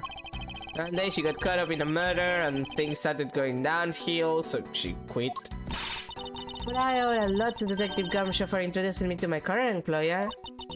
Or so I thought until a few hours ago. Right before I was about to clock out for the night. You got caught up in this whirlwind of a case, correct? Don't worry, my whole life has been nothing but a whirlwind of bad luck and failures. Since I was 6 months old when I fell from the 9th floor of my apartment building, I've been hit by all sorts of vehicles, gotten sick from all sorts of foods, failed at almost every test I've taken, experienced almost every kind of disaster, and now I even managed to be named a criminal just when I become a security guard. That's a lot to go through in one lifetime. I know, and just when I thought I had finally found my happiness, I wind up getting you and Detective Gumshoe involved in my bad luck. You don't need to worry about me, Bisbird, nor do you need to worry about yourself. I will solve this case and prove your innocence. All I ask in return is your cooperation. Yes, sir, Mr. Edward, you can count on me. I'll do all I can to help. Let's see. I need to ask her about the master key. So, when did you discover the master key was missing? By the time I realized it, I think it was around 1 AM, sir. And I noticed it was back around 2:30 AM. It was just sitting there on the ledge where the security room's reception window is. But I'm sure that between those 2 times it was not just gone but stolen, sir. Why is such an important key stored in such an insecure place? Besides the fact that this is the Ace Attorney world and that's just how it's done. Ah, it's not like that, sir. We always keep the key further inside the room, away from the window. Always, you say, except for this time, correct? Well, I admit that was a bit careless, but I had my reasons. I left it out because I was sorta using it at the time. It was after I had used it that I left it sitting out on the ledge. She used the master key.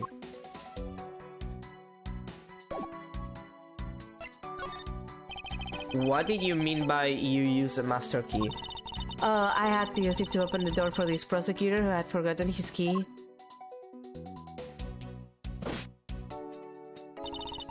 I mean, it's my job as a security guard, right? Ah! What is it? That's right, I just remember. The prosecutor who forgot his key. It was Mr. Portsman, sir. What? Please tell me more, Miss Beard. Quickly. It was around 12 a.m. Mr. Portsman had forgotten his office key, so he came down to security, sir. And that's what you loaned the master key to him? No way. It's against regulations to loan the master key out to anyone. I walked with Mr. Portsman to his office and opened the door for him personally, sir. I see. And then what happened after that? Well, he called for me to come close up his office as he was leaving to go home. That was around 1:30 a.m., I think. So in summary, for the sake of one forgetful prosecutor, you used the master key twice tonight. Talk about suspicious. I doubt you can say that. You've never left your keys at home, detective. I think this calls for a thorough examination of Mr. Portsman's door.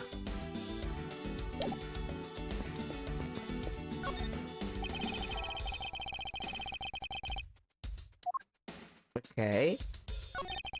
Room 1203. I take it this is Mr. Portsman's office.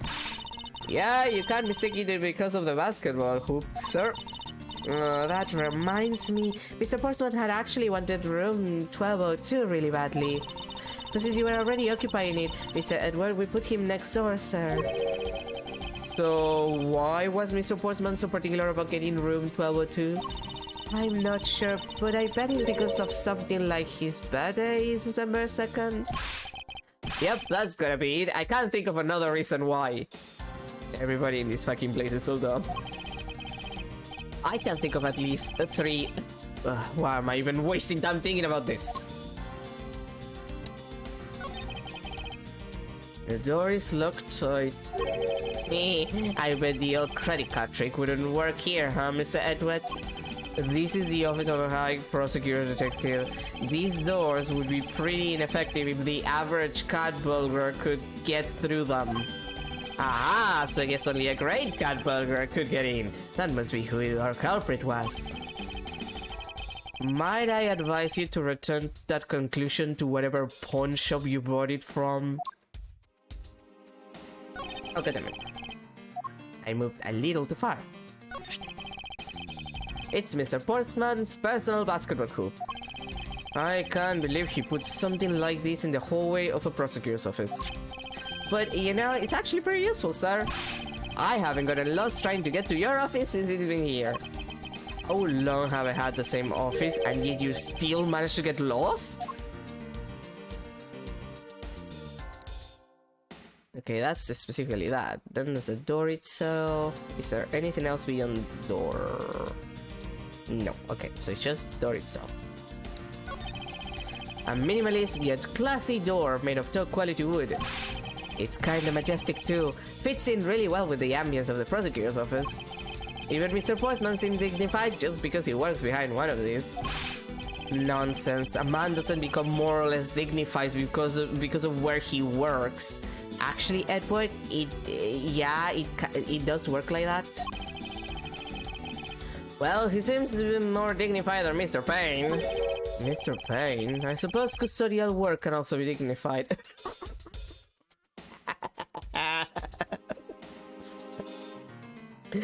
Oh, Edward. You little motherfucker.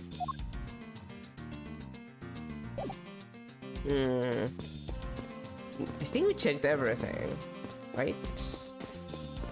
Yep, we checked everything. Let's see.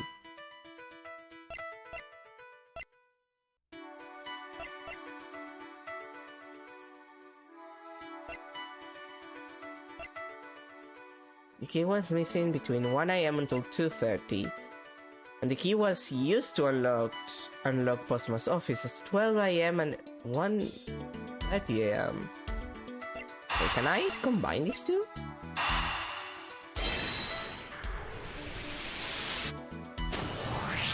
Okay. Miss Bird, I'm afraid there's a flaw in your story. What? No way, Paul. I mean, sir. You said that you locked up Mr. Postman's office at around 1:30 a.m., correct? However, the master key had already been stolen at that time. Wow, nothing gets by you, Mr. Edward. You saw that contradiction like a pro. I had totally forgotten all about that, but thanks to you, I remember it now. You're right, it was around that very time that I realized the master key was missing. And? Well, I'm a security guard, sir. I couldn't just admit to losing the master key, could I? So I pretended to lock up his room, sir. You pretended? Yeah, I used my house key and made it look like I was locking up, sir. So in actuality, you never did relock the door, then? Well, I thought that maybe I could go lock it after I found the key. Come to think of it, I guess the door still hasn't been locked properly.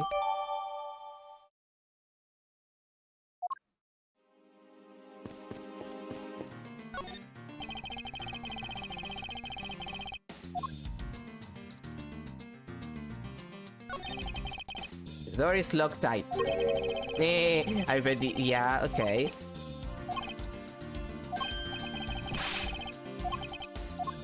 Oh, really? We're not...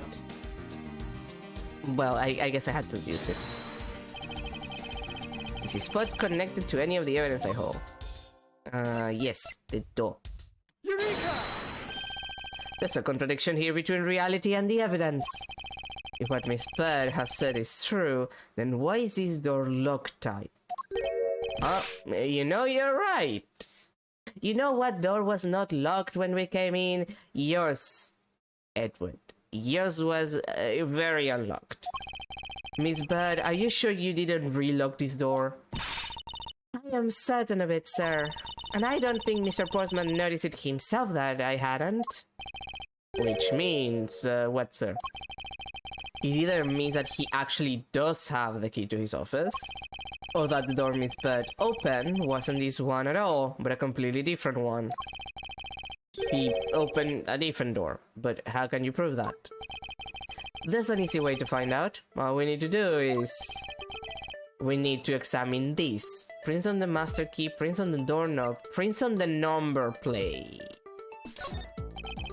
The prints on the number plate, they will tell us all we need to know. Everything? Really? Like what, sir? Like, wait, no, come on. Oh, come on, you know that the part of the trick was exchanging the... No, I'm sorry, but this logic actually is pretty good. Because they clearly had to move the hoop and then the number to make sure that that number was 1203. So there has to be some prints, some fingerprints on the plaque that proves that that was moved along with the basketball thing. So like, but that logic actually works. I don't deserve to be attacked for that one. Well, we know for sure that the Tigris Gum Shop dinner will only consist of instant noodles. Whoa, that was amazing, sir. How do you know? Was that supposed to be a joke to cheer me up, Mr. Edward? Yes, that's it. Now then, we should go back to doing what we need to do, and that is... we need to examine these. Okay, fine. The prints on the doorknob, I guess. Like, it can't be the master key. It has to be the doorknob. The prints on the knob I hate that one. The prints on the doorknob will tell us everything. Hey, you. Yeah, you, pal. Do us a favor and see what you can leave from this, okay? So, what do you find? Where did you find that? Come on. There's no need for such belligerent nostril flaring, detective. Sir, I have found only Mr. Portsman and Mr. Fate's prints on this doorknob. So only 2 people's prints were found on this, huh? That's pretty decisive. Decisive? Isn't decisive or decisive? Decisive is used, but isn't decisive also, like, valid? I always forget. I'm lost, sir. Thinking logically, a certain other person's prints should be on this knob as well. That's what she said. Now then, whose print should also be on this doorknob? Maggie's? Take that! Don't you find it odd that the prints of the person who unlocked this door are absent? You mean? Yes, the door that Miss Bird opened could not have been this one, but a different one.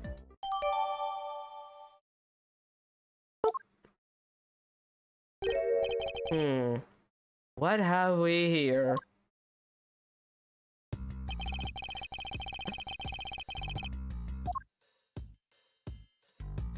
Yeah, I know there's the paper there, but first I want to check this.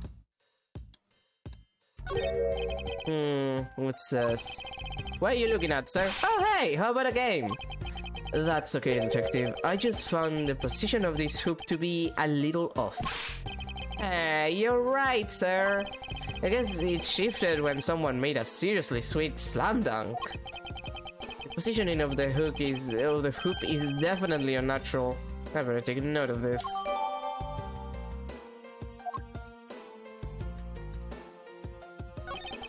This is basketball property of Mr. Portsman. Yes, sir. He's always ready for a match. Basketball, soccer, dodgeball, tennis.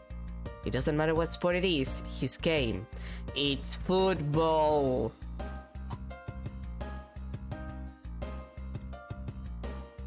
If he wants to play quote-unquote American football, there's like fucking...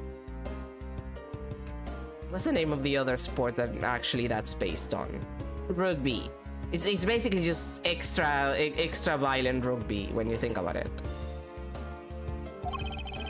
Although I think it'd be a little hard to play tennis with this ball. Ho ho! Isn't that the point you should...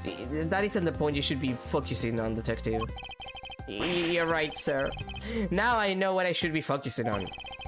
Bad, Mr. Portsman. Someone should teach him to clean his toys after he's done playing. I think we've reached the end of this conversation.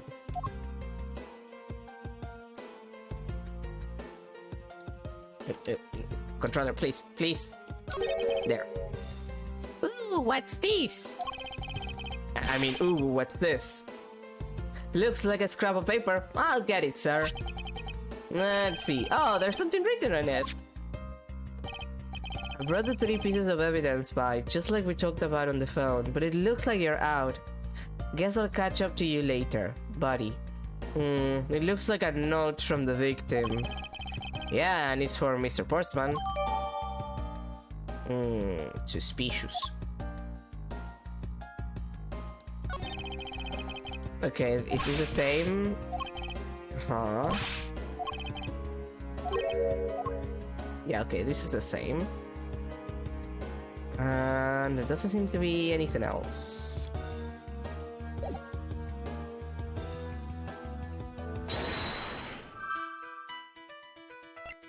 Oh wait, I don't have... God damn it.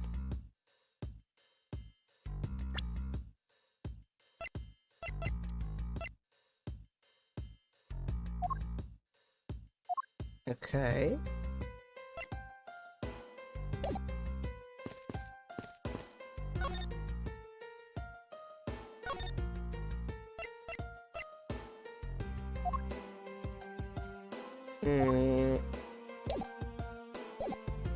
Actually, no, but I can't enter there. Wait, let me check.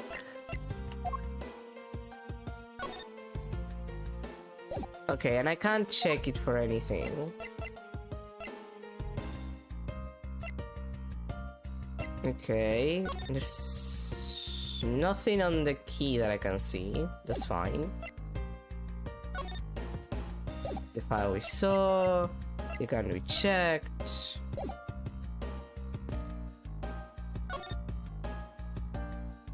Okay, so I guess it's the door. I had to open Mr. Portsman's office of Parima a number of times before. I've also had a chance to see the inside of his office on a number of occasions too. He's got shelves upon shelves of sports memorabilia, trophies, and awards in it. To the point where it's almost beyond gaudy, sir. But maybe I just feel that way because I'm jealous since I don't have even a single one. Don't say that, Maggie. I'll make a special Guard of the Month award just for you. Thanks for trying, but I've already got a mountain of consolation prizes, sir. They're proof of just how unbelievably unlucky my life has been. Plus, getting an award from you just isn't the same as getting a real award, sir. There are signs that it has been moved. Did she notice that it was moved? I'm just a lowly security guard, so I'm not sure what I should do with these other than to guard it. It's like talking to another gum show. Did you see this note? No? Okay. I just wanted to make sure.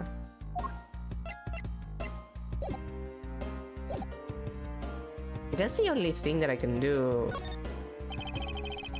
is check my own door now I think about it. 1202. These 4 numbers on a number plate alone proclaim this to be my office. Whoops! Hey, this number plate slide right out, sir. That's what I was liking. They have to be able to take the plate off when a room becomes vacant, you know? Although, the idea that it can be so easily removed is kind of... sus. I don't see any signs of forced entry, and according to the guard, no signs that the lock was picked either, sir. Meaning that the door really was open with a key. Do you happen to ask if any prints were lifted from the door? No. Apparently the door was clean as a whistle. Wipe, they think. Whoever this thief is, they did a good job of not leaving any clues behind. Yay! Walking around in this hallway has actually paid off quite handsomely. Also, sir, in a variety of different ways. I think it's time we had a little chat with the real culprit of this case. You know how the killer is? Wow, Mr. Edward.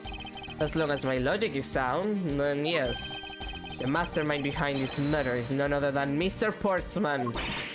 What? Mr. Portsman? I knew it. That's exactly what my logic sensors were telling me too. I suspected it was him from the instant he accused Maggie of being the killer, sir.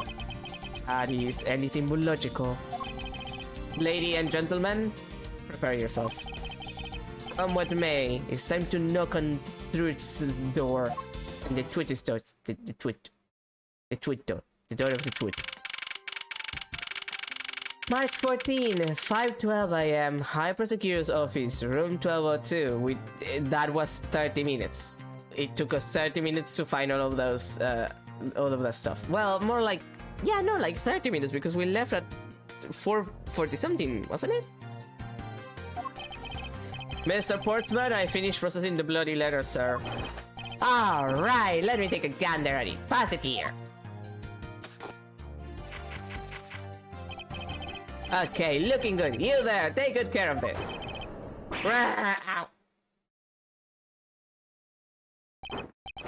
Well, if it is the Detective Gum Show. End of the line for you, Portsman. We got you now. Call off your dog, Mr. Edward. Is this some kind of joke? It's no joke. We know, Mr. Jack Sportsman, that you are the guilty party in this case. No? You must be pretty upset getting chased out of your own room. I'd be mad too. So I guess you can stay if you promise to stay out of our way. You intend to hide your crime under the guise of a prosecutor doing his job. I can see right through the unsightly paper-thin mask you wear upon your cowl. Ha ha.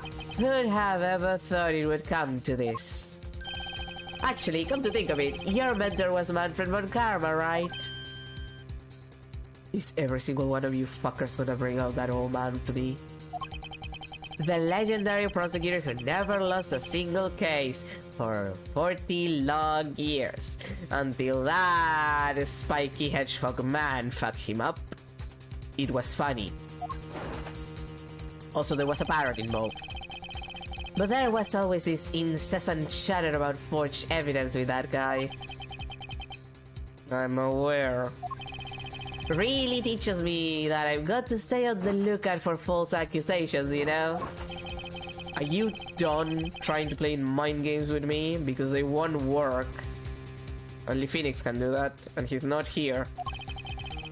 The only thing you should be using that mouth of yours for now is explaining yourself. Although that too will only dig your hole deeper. Either way, your game is up. Well, aren't we full of ourselves? Even though you have yet to prove anything. I'm gonna fuck you up. I have no idea what sort of harebrained idea you have in mind, but there's a amount of evidence that points away from me being the culprit. Besides, how, may I ask, do you propose I unlocked your door and got in here? Look, I feel bad doing this to you, but I got work to do, so we're done here. I gotta go. I have like a manicure session. Sorry, but we are not finished yet. But you're stubborn. I suppose you're basing your accusations on something.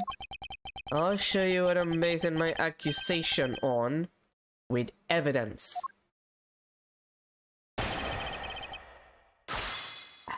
Motherfucker. Uh-huh.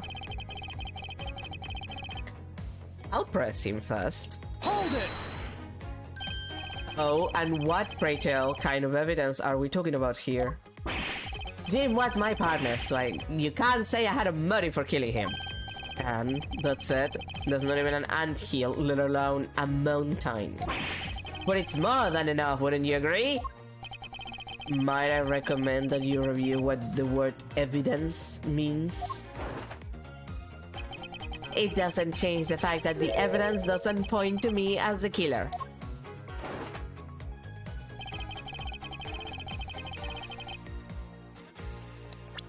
This one's the easiest.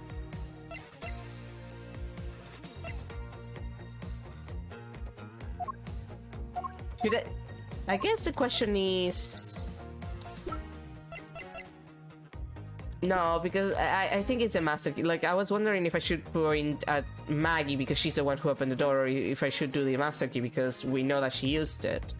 But I assume the master key is the correct option. Objection! I believe you were able to open my office door with the master key, no less. Objection! Wait, hold on for a sec. I never laid a finger on that key, as you already know. Precisely, you were able to open my door without lifting a single finger. Well, maybe you did, but only to direct. That's right, you use your finger to direct this person to open my door with the key. Hi, Maggie. Take that! You had asked Miss Bird to open your own office door for you, yes? Yeah, I kind of forgot my key at home. I forgot. It happens a bit too often for my taste, you know? That I forgot. But the room you had Miss Bird open at the time was not your own, was it? What? What? You have quite the imagination. But why don't we ask the girl herself whose door she opened? I can't speak. Shall we? I'm certain that it was Mr. Portsman's door, sir. I checked the number plate to make sure it was opening the right. To make sure that I was opening the right door, sir. See, Miss Bird backed up my story. Yet, what if you had misled her to fool her into thinking what you wanted? And how do you suppose I did that? By switching the number plates on our doors, for example, which is the most obvious thing to do. That's right, they do slide out pretty easily. Furthermore, you then use one other thing to give a very strong impression that the door she was opening was yours and not, in fact, mine. Or was it that Mr. Portman used to make Miss Bird think that it was his room? That's easy, he's a goddamn basketball hoop. Take that! What? The basketball hoop, sir? It's quite a peculiar fixture in the hallway, in any hallway, let alone a hallway in this building. Which is why it left an unusually strong impression on you. It's an object perfectly suited to sit just outside the office of a peculiar prosecutor. That's very true, sir, because there was a basketball hoop sitting there. I thought the door I was opening had to be Mr. Portman's. There are signs that the hoop has been moved. To sit it in front of my office, to be sure. I see, so that's how you throw suspicion of people. Thanks for the tip. But I think your conjecture is a little off the racetrack. This motherfucker. Now you're just spewing nonsense. I had the girl open my office door. After that, I was in my room the entire time. You don't have a single reason to suspect me. So he intends to claim his innocence to the end, does he? I'm as pure and innocent as my jacket. It's a jacket. And Miss Bird is as dirty and guilty as the jacket she wears. My jacket's not dirty, I'll have you know. I just washed it yesterday. Please calm down, for I intend to show who is the one truly covering slime here. You have to say it like that? Edgeworth, you have to say it like that. Uh-huh. Yeah, about that, no. Objection! No. Just no. That was a lie. What are you talking about? How was that a lie? This is a note that the victim left for you, Mr. Portsman. A note? It was left under your door, or did you not notice? And right here it says, "But you're out."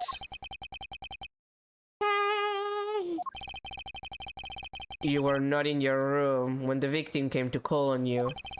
So then, where were you and what were you doing? And if you say the bathroom, I'm going to slap you. Shall I explain it in full detail for you? You were busy snooping around in my room, the very room you had Miss Bird open for you. Objection! That's just nonsense! You have no evidence that I made the girl open your door for me. Oh, but I do. I have very decisive evidence. No. This is proof positive that you had Miss Bird open the door for you. Yeah, the fingerprints. God, I forgot how good the soundtrack for this game was. Still not as good as Apollo Justice, but like it's very energetic. Take that! I had your door dusted for prints. My door? What for? Come on, you didn't find anything. You sure are good at wasting time. You're right, I didn't find anything. And definitely not Miss Bird's fingerprints. Her prints, what do they have to do with anything? Let's put it this way. If she really was the one who opened your door, then her prints should naturally be on the doorknob she touched. Further, all of the prints on my office door's knob have been wiped cleaned off. I can only assume it's because Miss Bird's fingerprints were on it. Don't you think it's time you gave up your charade? We know you stole into my office with the intent of stealing something from me. And Detective Faith found you out. Possibly because he heard sounds coming from a room whose occupant was on leave. Mr. Postman, you killed Mr. Faith to silence him. And I had the misfortune to return when I did. You had to threaten me as you escaped. As I said when you had the gun to my back, no one gets away with committing murder in my office or my car or in the vicinity where I'm at.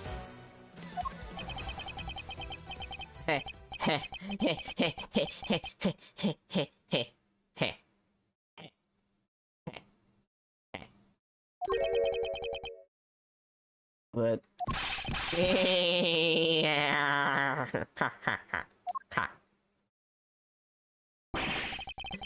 And was just what's so funny, Paul? I can't read, I can speak. Well, that look of seriousness on the face of this office's finest prosecutor. As he makes a huge mistake in accusing me is simply too much to bear. Just nothing else like it in the world. What? Mr. Edward just explained it all, and he even backed it up. You're the murderer. Stop trying to be slippery and just admit to the crime already. And as I said earlier, it's also circumstantial, so full of conjecture. You say you checked my door, not for prints? Well, I can readily confess that I had wiped that knob down well. Huh? I'm a little obsessive-compulsive, you see. I didn't want to touch a doorknob that you had touched. Which is why I wiped the knob down as soon as I could after you opened the door. You do realize that if you did that, your prints and Fate's prints would also not be there, right? You realize that, right? After that, it makes perfect sense that only Jim's and my own prints would be in there. You made that up just now, didn't you? Furthermore, as for the note Jim left for me, do you know exactly when that was? For all we know, he could have left it there before I arrived at the office. Like early evening, for example. Okay, but then you should have found it when you entered the room, because you came here, like, at night. Are you saying you failed to notice a note in your doorway? Hey, even geniuses fail at times. I'm just silly like that. I was probably too preoccupied by work-related matters, although that's not an excuse.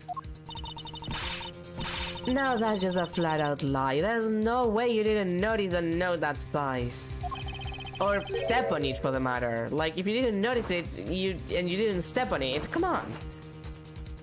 Ah, but you can't prove that, can you? Say something, Mr. Edward. Back me up here, sir. Yeah, Portsmouth makes a good point. I can't prove that he didn't simply overlook it. Besides, I have an airtight alibi. Airtight, you say? I only just realized I had one as we were talking. I guess it would have been better for all of us if I had told you sooner. Imagine this going on for like 2 hours. Like on and off with the same character for 2 hours. That's the ending of this game. I'm not joking when I say that. Like, that's the ending of this game. Like, that's how it's going to go. I'm not gonna say how that ending plays out, but literally what happens is 2 long hours of on and off this kind of rebuttal with a single character. It's been years. Like, I played that game, like, I played this first investigations game, like, easily 7 or 8 years ago, and I still remember that. It's painful. It's painful. If memory serves, you came back to this office at around 2 AM, correct? And it was then that you had that unfortunate confrontation at gunpoint with the culprit. But at exactly that time, I was in criminal affairs. Ask around, I'm sure the other detectives will corroborate my story. It's the perfect alibi. Do you really think it's that perfect? Like I said, I don't care. Ask around all you like. You'll see for yourself. Detective Gumshoe. Yes, sir, yes, sir. I'll go check out his alibi, sir. Be right back. Mr. Edwards said, I think we're in trouble. It's just like Mr. Portsman said. The guys on in criminal affairs said they saw him at around 2 AM. Yes, he... All of the evidence points to him being the culprit. There must be a contradictory point in his alibi somewhere.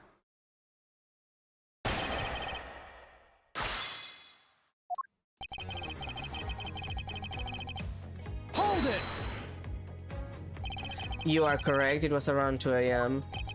Are you sure? It's really important to me that you're spot on with the time. I remember checking my watch then, and make no mistake, it was 2. Ah, giving testimony like a pro. Okay, so you came back to your office at 2. Yeah. Okay, I wanna press just in case. Hold it! It is as you say, however.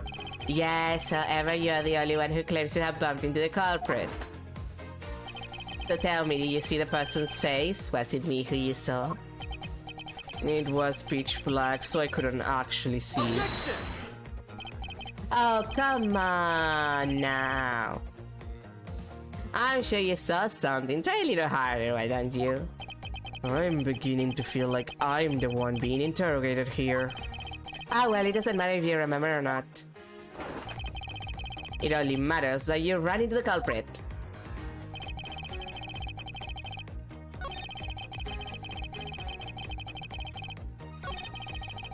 Hold it!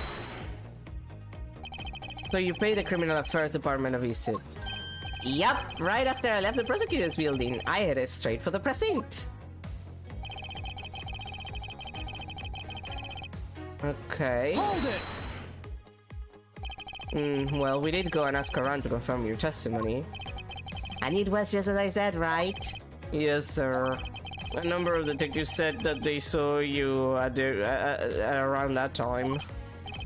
See, I have the perfect alibi. That's the ace I had up my sleeve. Impossible, he actually does have the perfect alibi.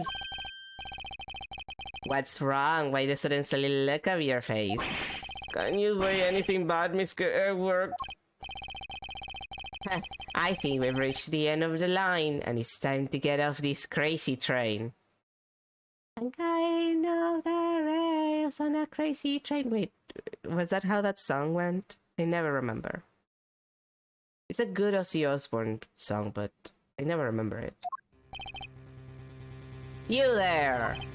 Sir, please escort the young lady out, but remember, be gentle. Mamagi! Detective Gum Show! Is there nothing I can do? There must be a way to turn the situation around. If only I had a clue. Did I miss something that can help me cast doubt on his alibi?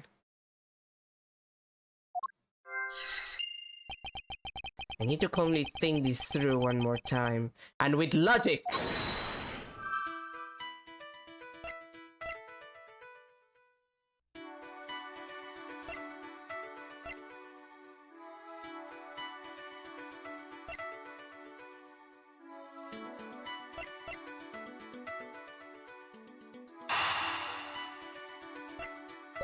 Like, the thing is, clearly there's a third person here. Like, there's Sportsman, there's the victim, and there's a third person.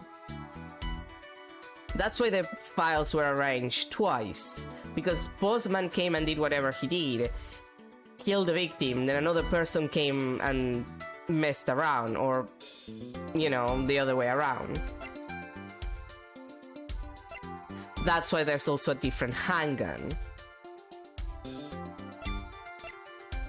The issue is that I'm not sure how I'm supposed to connect these.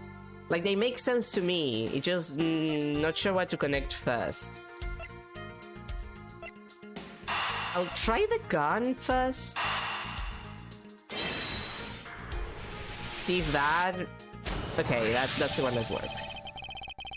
There were 2 bullets left at the scene of the crime. One that robbed Mr. Faith of his life, and one that nearly robbed me of my jacket, not that I use it. However, the murder weapon only shows signs of being fired once, meaning that it is entirely possible that a second gun was used in my office tonight. But seeing as how the killer had to steal Mr. Faith's gun, I doubt the killer had another gun up their sleeve. Therefore, the second gun could have been the property of an entirely different person, which could mean that there was another person who paid a visit to my office tonight. Which is the person who caused the second disarray of files.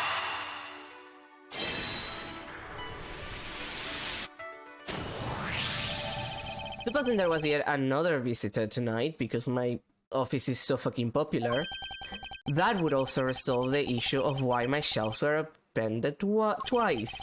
We know that the shelves were disturbed once before and once after the murder, so it shouldn't be much of a stretch to think that it was the work of two different people. Once by the person who stole the victim's gun and then killed him with it, and once again after the murder by a second culprit, who was the owner of the second gun. If we suppose that the second culprit's gun was the one that was pointed at my back... Objection! That's a really nice objection animation, like, very smooth. Mr. Portsman, it seems that I need to amend my assumptions regarding this case. Great, so you finally come to your senses. Mr. Edward! What are you saying? This has been a big misunderstanding on my part from the start. I had assumed that the person I ran into was the killer, but that may not be the case. What do you mean? The person I ran into was just your average thief. Thief? But sir, doesn't that cause some sort of contradiction in the facts? Not at all. It simply means that the killer was someone else. And it means that in actuality, two culprits stole into my office tonight. What do you mean to? It explains why my shelves were disturbed twice and how there were two guns. Mr. Portsman tricked Miss Bird and gained entry into my office. Objection! Now you're just leading the argument. You still don't have any actual proof, you know. If you could please go along with my hypothetical scenario for now, Mr. Portsman.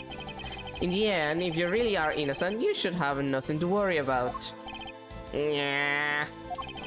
Now then, returning to my scenario, Mr. Portsman was out to steal something from me. Which is why he checked my secret safe and ransacked my shelves. This is the first time.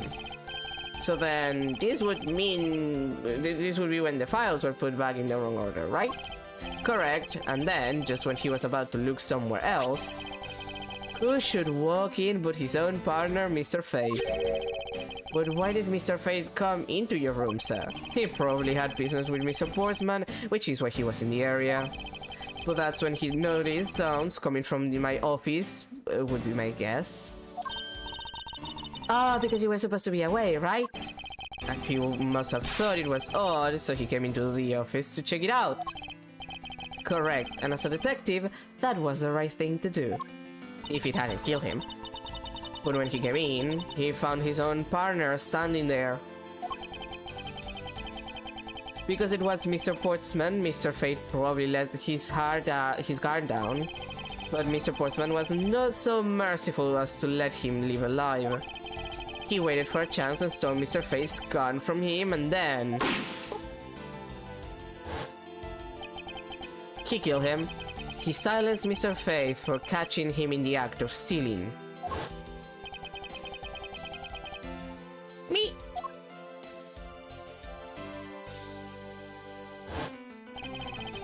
This was the moment in which the first shot was fired, the one that landed in my files. Following that, Mr. Portsman wiped the gun down and left it behind as he made his exit. He could afford to do that because he had also left a fake dying message behind. He was such a complicated troublemaker, you know that? Well, if things were as simple as that, then all will be solved. However, there was yet another visitor to my room, and this is where it gets complicated. There was another visitor, sir. Yes, and this other person's objective was also to steal something from me. Now then, even after Mr. Portsman left, the door to my office remained unlocked. However, this new visitor had no way of knowing that, and so... they stole the master key from the security guard's room.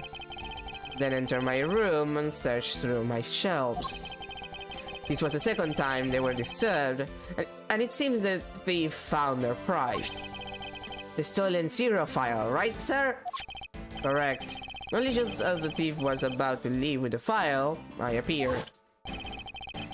The thief then threatened me with their own gun and made their escape, not after, you know,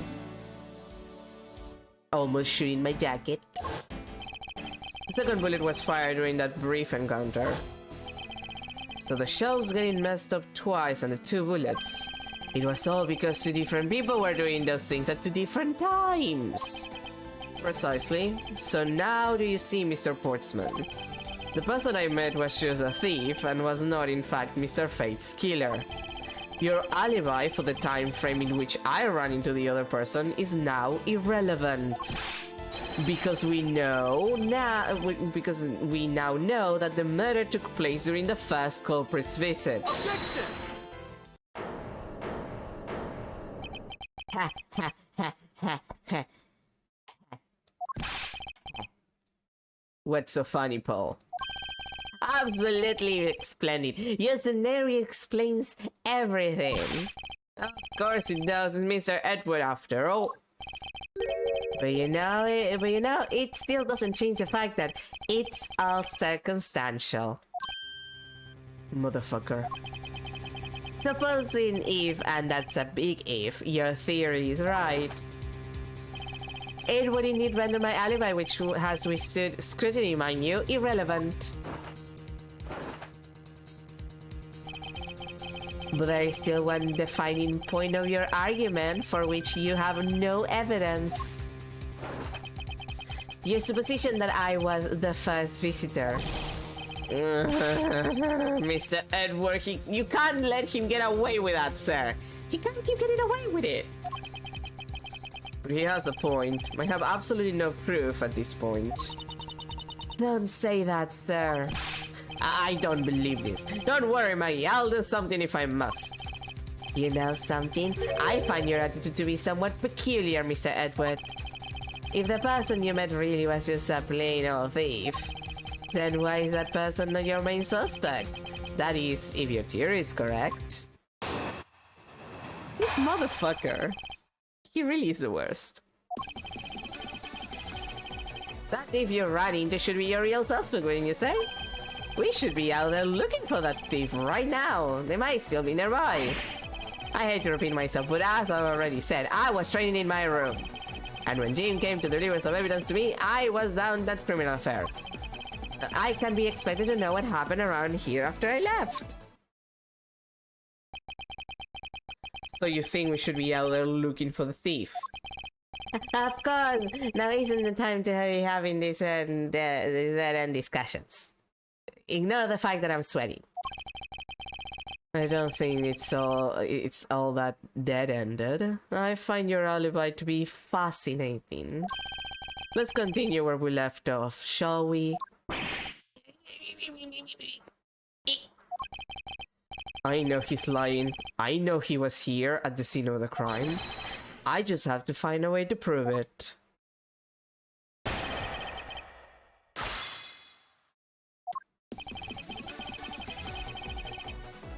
Hold it! Actually, no, I wouldn't. Why not? That's elementary. The dying message, of course. Mr. Fate's killer very clearly left those letters on the spines of those files, and it was after they were on there that the thief stole one of them. You mean the zero files, right? And that's how we also know the letters themselves were a setup, not from Mr. Fate. If the thief was the killer, do you think they would try to undermine themselves? And then maybe the killer just didn't think of that either? Yeah, that must be it. Maybe, just maybe.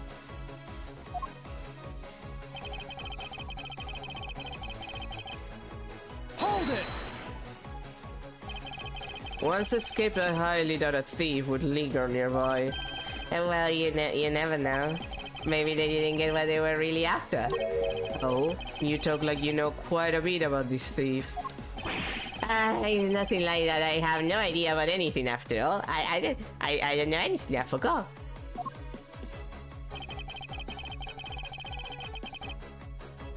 Uh-huh. Hold it! But according to Mr. Faith's note... Hold down, I thought we already cleared that up. Didn't we say that Jim left that note for me in the early evening?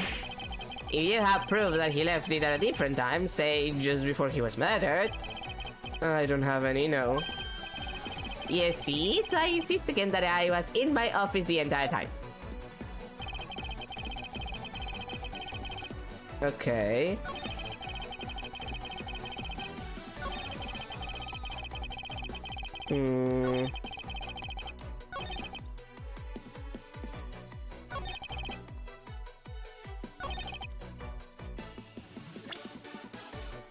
I wonder...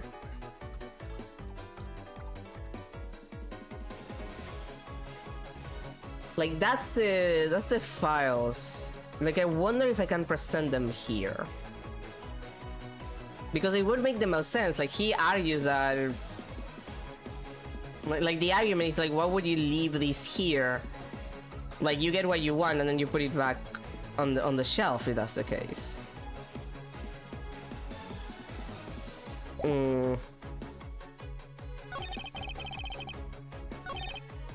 I'd rather just press everything first, just in case.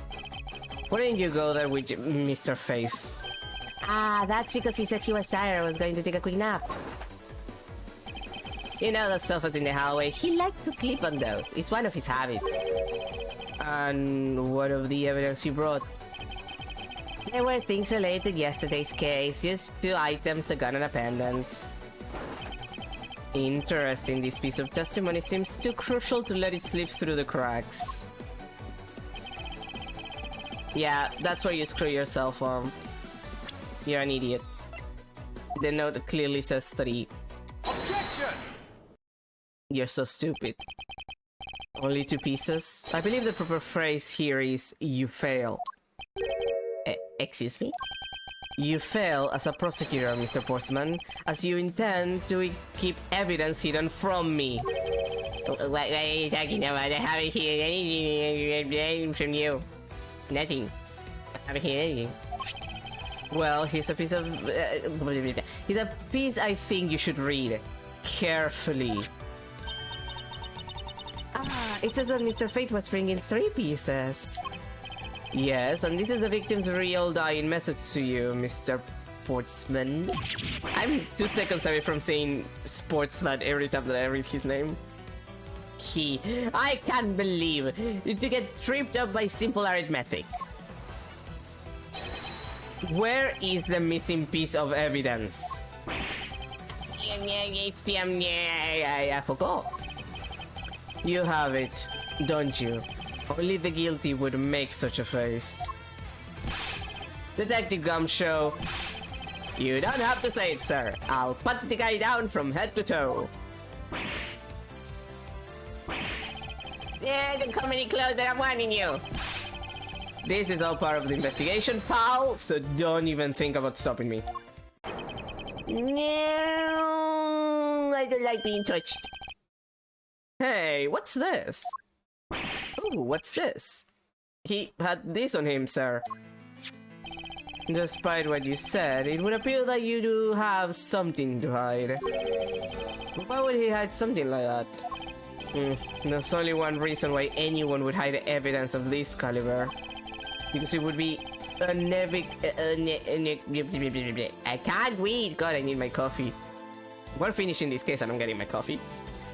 Because it would be unequivocally it would unequivocally point to that person himself as the real killer. Let's examine this videotape in a little more detail.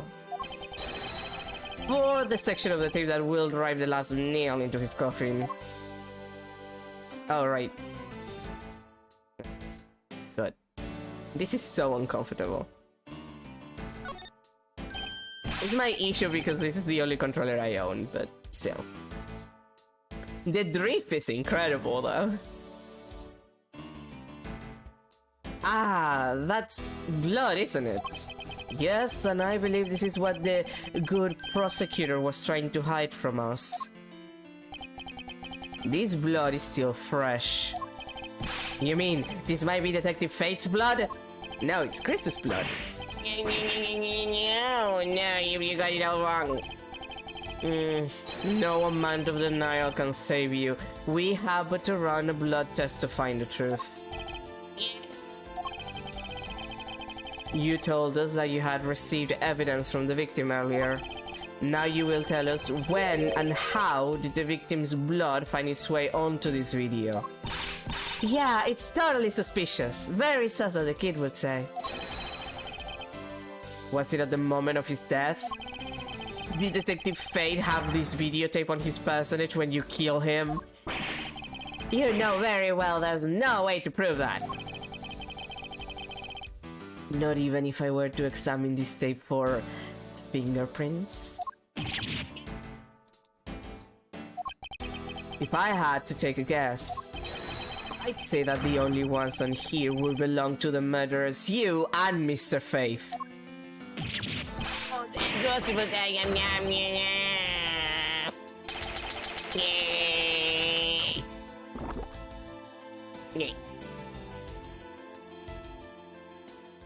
He's crying while he falls. That's kind of pathetic.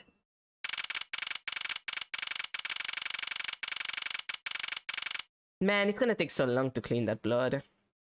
March 14, 5:47 AM. High Prosecutor's Office, room 1202. Mr. Postman has been placed under arrest for the murder of Detective Buddy Fate, sir. Very good.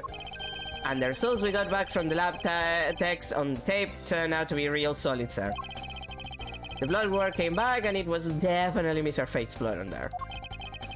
And as a bonus, they were also able to lift a few of Mr. Fate's fingerprints as well. Thank you so very much, Mr. Edward. I still can't believe I got to see your cool deduction skills outside the courtroom. I'm impressed beyond words, sir. It was nothing. I'm just sorry you got caught up in a murder in my office. I'm so tired of fucking shit happening in my office. It happens so much. Why is my office always a place where people come to fuck around? Please accept my apologies. It's nothing, really, compared to what I've been through, I mean. I consider myself lucky that it was only a burglary and a murder this time, sir. If it had been a hold-up or a hostage situation, I'd have thrown my hands up in the air. I think I'm finally rising up from a goddess of misfortune to just an unlucky person. Something tells me we would have hired a different person for security detail. You know something, sir? That Mr. Portsman really was one corrupt prosecutor. And why would you say he was corrupt? Well, I heard that there were a number of suspicious things related to his court cases. There's even rumors about how some of the evidence he uses is forged, sir. Forged evidence, huh? And they say he even decided not to prosecute a few cases for some really vague reasons. Oh, that guy was a complete disgrace to the entire profession. We never did get around to asking what his reason was for breaking into my office. Yeah, whenever we got near that topic, he just clammed up. Although we can be pretty certain that it was to steal something. This is just between you and me, sir, but there's a rumor that some sort of huge organization is involved behind the scenes. Like NATO. Or the FBI. Oh, well. With Mr. Portsman not willing to divulge anything, it certainly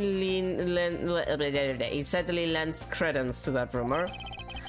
It would seem that we haven't heard the last of this. Huh? Then Mr. Portsman isn't the bad guy. I didn't say that, but rather that there are still many more mysteries for us to solve that this entire game is based on, because it's one of those Ace Attorney games that actually has like a semi-continuous plot going through the entire separate cases, like, you know, a subplot if you... Well, the main case is the plot, and then the subplot is all of the story that then gets finally closed in the last case of the game. Like it happens in the third Ace Attorney, or Apollo Justice. For example, we still haven't figured out the significance to this piece of evidence. Yeah, the cases. Take that! The person who stole this file, the other villain of the night. Yeah, I wonder who it was. And what happened to the stolen pages? What were those stolen pages? Like, we probably should figure out which case it was to even begin to understand why someone would steal them. I wonder, who in the world was it that held me up at gunpoint? Mr. Edwards, sir! Yes? I came across this while I was processing your office earlier, sir. This car. What is it, sir? Is that a bird or something on there? It's not just any bird. It is the mark of the raven. A three-legged raven. Even you should know what this is, detective. Oh, it's about that thing, isn't it? That great thief everyone's talking about. Mask the Mask. No, detective, the other one. Yes, it is the mark of the great thief Yatagarasu. And then the mark of a legendary bird. The Yatagarasu is noble to the end. A modern Robin Hood, if you will. Labeled mysterious and phantom-like, the Yatagarasu appears and vanishes at will. Though we don't know much about this thief's ultimate goal, we do know the targets. Yatagarasu likes to find and make public evidence of corrupt dealings of all sorts. The theft is always performed in silence and always with perfection. Very choice. Once a target is chosen, no dramatic calling card or announcement is sent forth. Instead, the chosen corporation is infiltrated without even the target noticing. Some days later, the evidence that was found is sent out to the mass media, along with this single card. Although it has been a while since the Yatagarasu's last appearance. Hey, Mr. Edward, look, something's written on the back. What? Let me see. It's the location of where the thief put the stolen files. The person who stole the contents of this file was the Yatagarasu. Yatagarasu. Organization. Quite a few keywords are popping up in this mystery that will not get properly solved until the last case of the game. The murder in my office. The return of the great thief Yatagarasu. Looking back, I can't say I didn't see these events coming. For they were heralded by the incidents that began to occur 2 days ago. And that's the end of the first case. My body is partially hiding the text. We're gonna keep getting the achievements. It'd be like that. Okay, we're gonna start seeing the first part of this, and then I'm gonna go get my coffee, and then we'll continue with Turnover Airlines. Oh god, Turnover Airlines! Oh, I remember this one! I remember this one. This is the one that... yeah. Hi, Fran. This is the Edward gets into non-consensual BDSM situation case. This makes sense in context. I promise.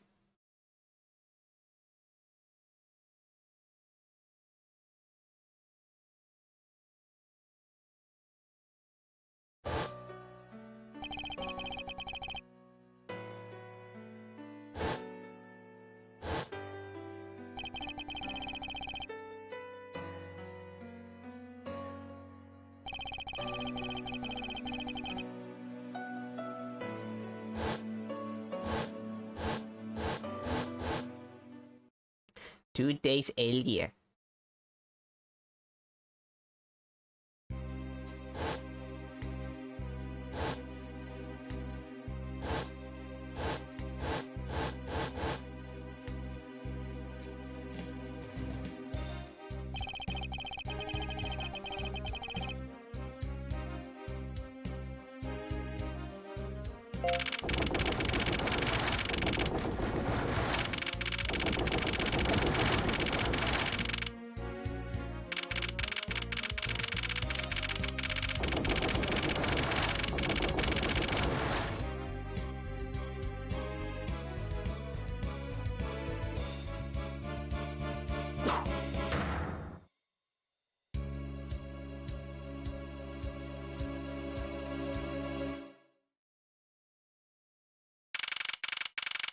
March 12, 6:13 a.m. Flight G390, first floor lounge. This is the most unrealistic plane I've ever seen in my life. I would believe this more if this was a train. Like, I'm sorry, this is just so unrealistic to me. Yeah. His honest reaction to that.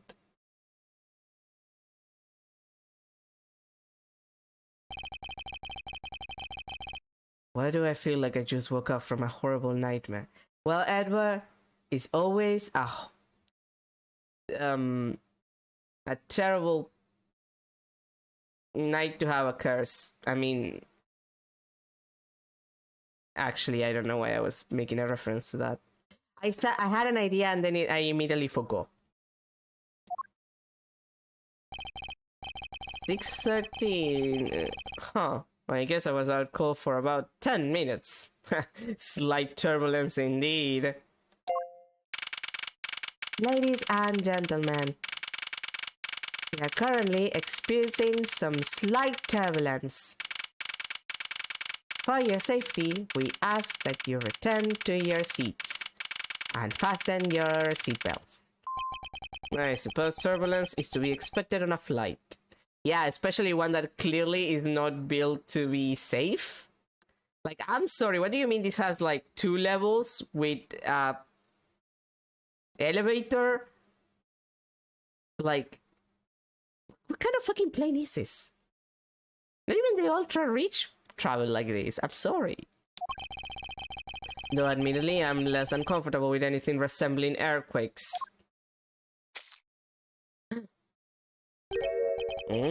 What's this? Ooh, what's this? A travel wallet, but it's not mine. How did someone else's travel wallet wind up in my pocket? My head, why won't this headache work away?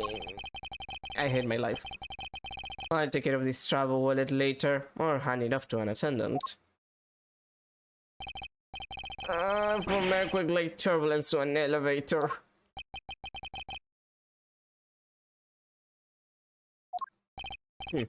What am I doing hesitating like this? I'm an adult with a lot of trauma. Maybe Phoenix is right and I need to see a psychologist. Maybe I need to do therapy. I hate when he's right, but maybe he's right. Actually, I know full well why I hesitate. It was when I was still but a young child. I was caught up in a murder that happened in an elevator. How long am I going to let my past haunt me? How long am I going to ignore my boyfriend when he tells me to do therapy? Well, the rest of my life, because I ignore him all the time. It's just an elevator. I'm a grown man now. I need to behave like one.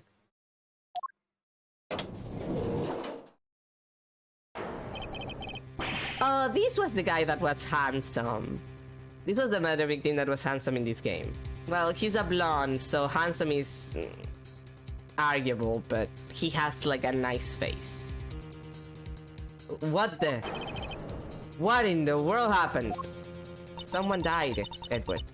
Is there something wrong, sir? I must ask that you please return to your seat.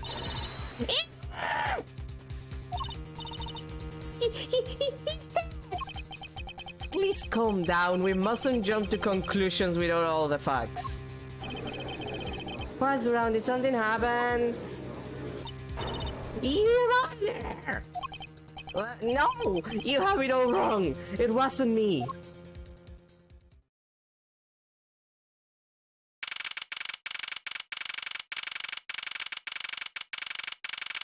March 12, 6:41 a.m. Flight G390. Second floor, first class.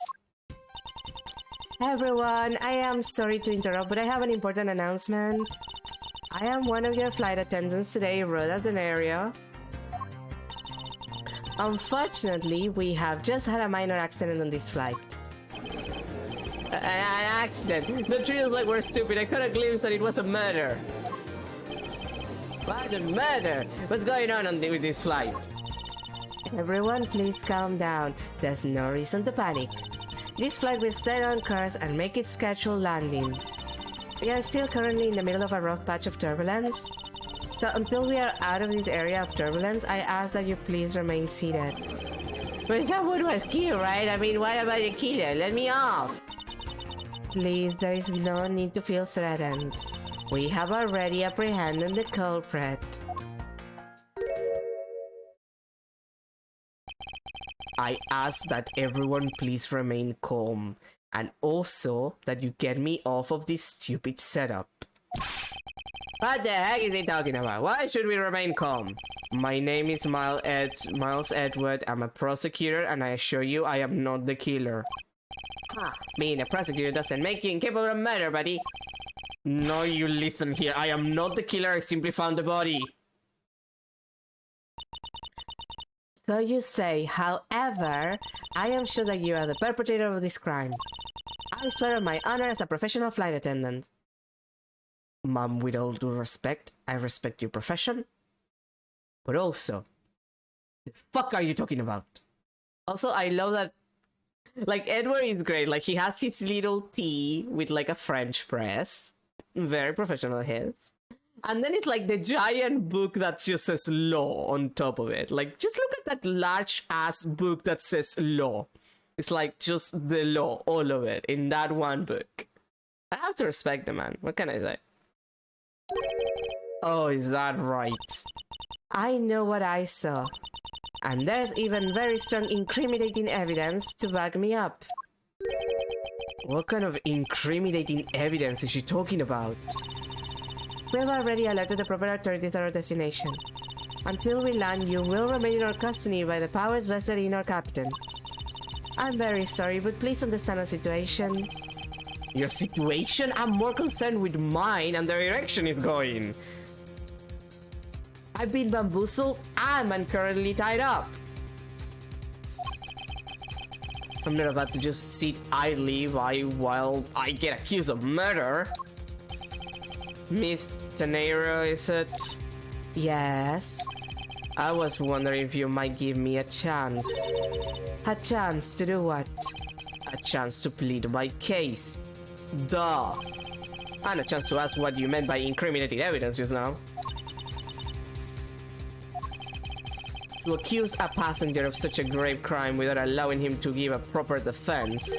Can the professional flight attendant inside of you really call this action righteous? You have a point. Very well, I'll listen to what you have to say. But be wary of what you reveal. I'm afraid you'll only look even more suspicious if your explanation fails to satisfy. I also do not have the time to deal with you all day, so please make it quick. Of course, as you wish. Good. Very well then, let's get started. I know for a fact I didn't kill that man in the elevator. I wasn't even in the elevator. What I don't know is what sort of evidence she has up her sleeve.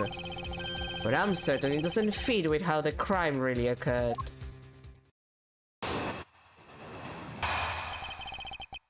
Oh my fucking god. Okay, I need to go get my coffee. We've been here for like a while. So I'm gonna do that and then we'll continue. Like, I'll come back in a sec with my coffee and then we'll keep going here. So see you in a sec.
Alrighty, I'm back.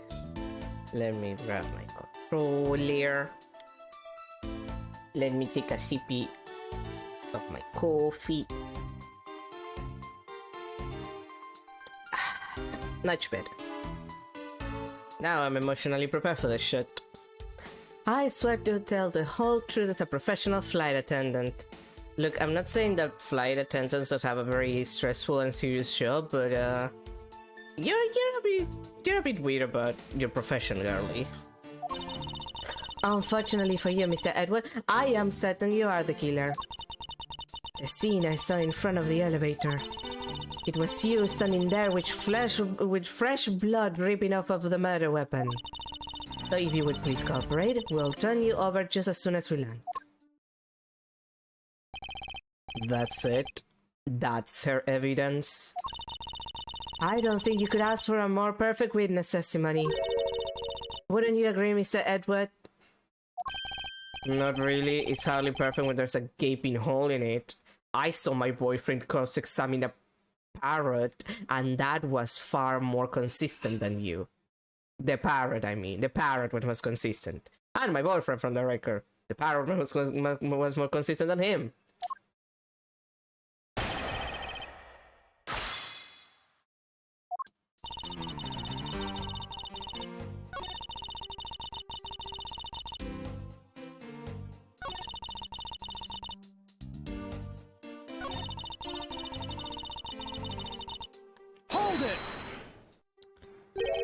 The murder weapon dripping with blood. Really now?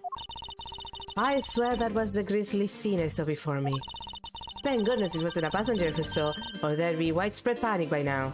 Ma'am, there's already widespread panic. What the fuck are you talking about? I still recall you were quite panicked yourself at the time. Like a little too much, if you will. Excuse me? You were scared enough to misread the situation and accuse me of murder. Nonsense! Professional flight attendants cannot afford to be flustered. I witnessed the murder scene and I am now listening to your defense, all with a smile. Apparently, you also lie with a smile on your face.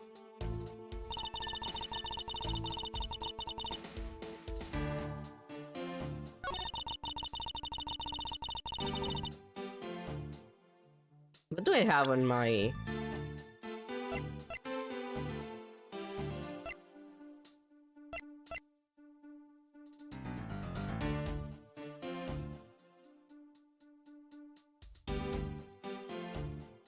I guess the travel wallet would be the correct... I mean, it's the only thing dripping with blood. Objection! Mr. Nero. What is it with the yelling all of a sudden? Force above it. Well, it doesn't matter. Mr. Nero, you say you saw the murder weapon dripping with blood. Is that correct? Yes, all that blood drip. Just recalling that scene sends a chill down my spine. Sorry, but your so-called professional flight attendant training has failed you. What? I'd like to direct your attention to these, which I would show you if my hands were not tied up. Are you gonna untie me at some point? I don't consent to this. I have not consented to be tied up. Do you know what this is? It's a travel wallet, right? But it looks a little big and bulky. The thing you saw me holding when I discovered the dead body in the elevator was this very travel wallet, Mr. Nero. What? Impossible! Now then, do you still think I'm the killer? That I killed him with a travel wallet? With a wallet? But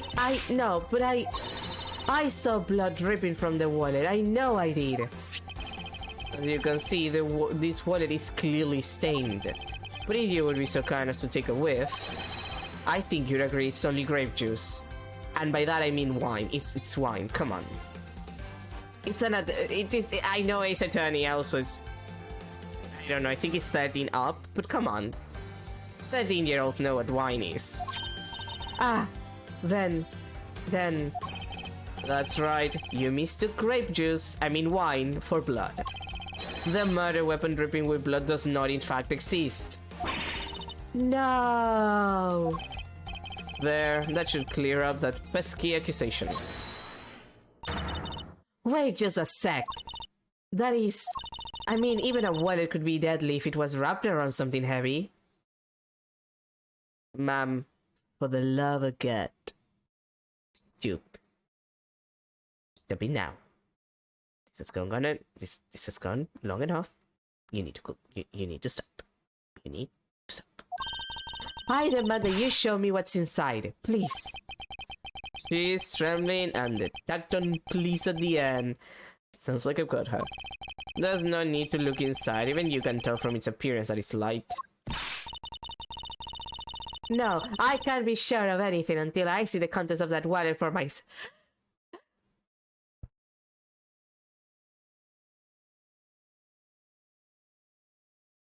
For myself. The snitches then. So we... she's a persistent one. I suppose we have no choice but to see what's inside. And there goes another sneeze. Wait, give me a sec.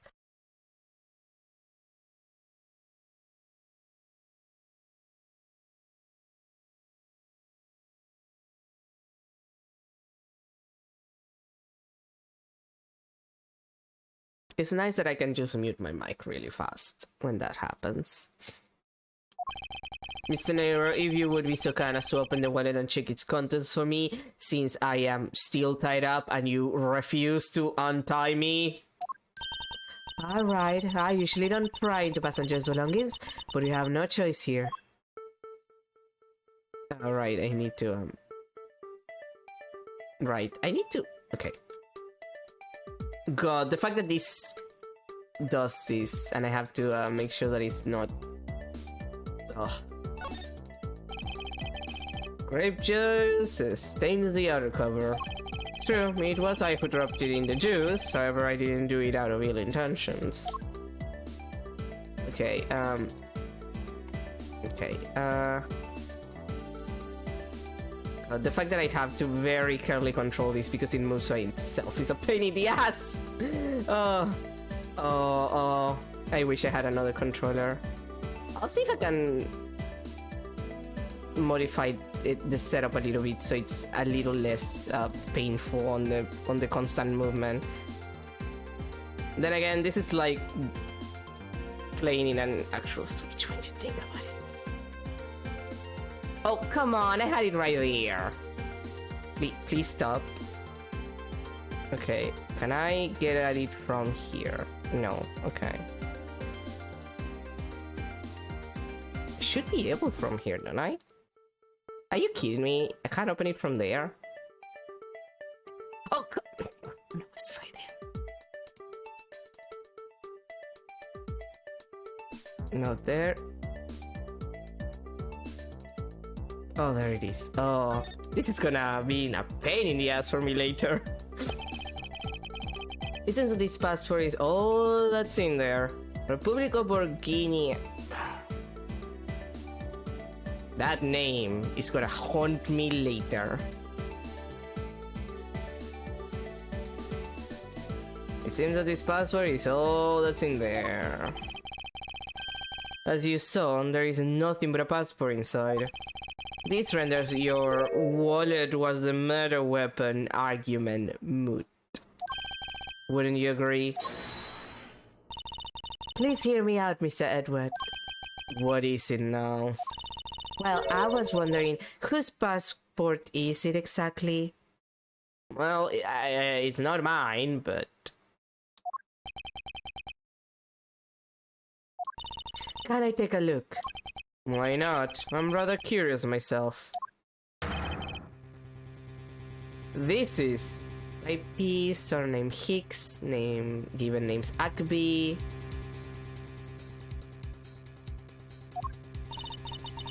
Just as I thought. This travel wallet belonged to Mr. Acby Hicks. Acby Hicks. What is that a pun for? I'm trying to figure it out and I'm not sure. Which makes it the victim's property. Well, yeah, but like, does it look like I grabbed it after, like before I killed him, and then I just left him to get like, girly, what the fuck are you talking about? How is this my fault? You stole the victim's wallet, didn't you? How dare you? You said it yourself. You claimed to be holding this wallet in your hands when I found you. Perhaps I did misconstrue the wallet for the murder weapon, but it seems that I wasn't wrong about who the culprit is. Oh my fucking god, I forgot that she's annoying. As you claim, the murder weapon is not the travel wallet. However, it is something you stole from Mr. Hicks after you were done with the vile deed. I find it hard to believe myself, but your motive was very simple. You were out to steal Mr. Hicks' money, weren't you? So even though I didn't have the murder weapon on me, you still suspect me. I see. You stood up at the crime scene with the victim's wallet in your hands. How can I turn a blind eye and not suspect you of foul play? Ma'am, you're a pain in the ass.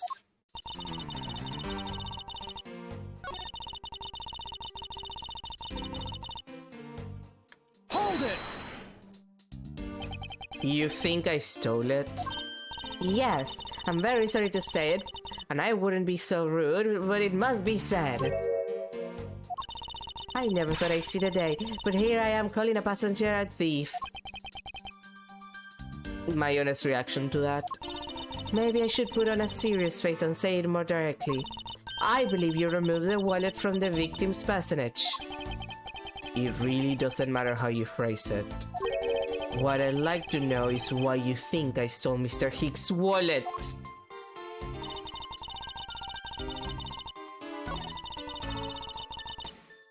Uh-huh.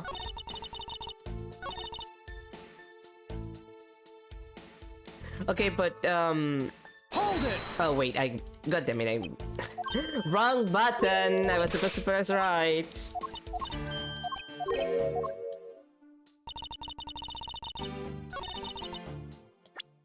Here's the deal though, if it's after the vile deed, it should have blood on it.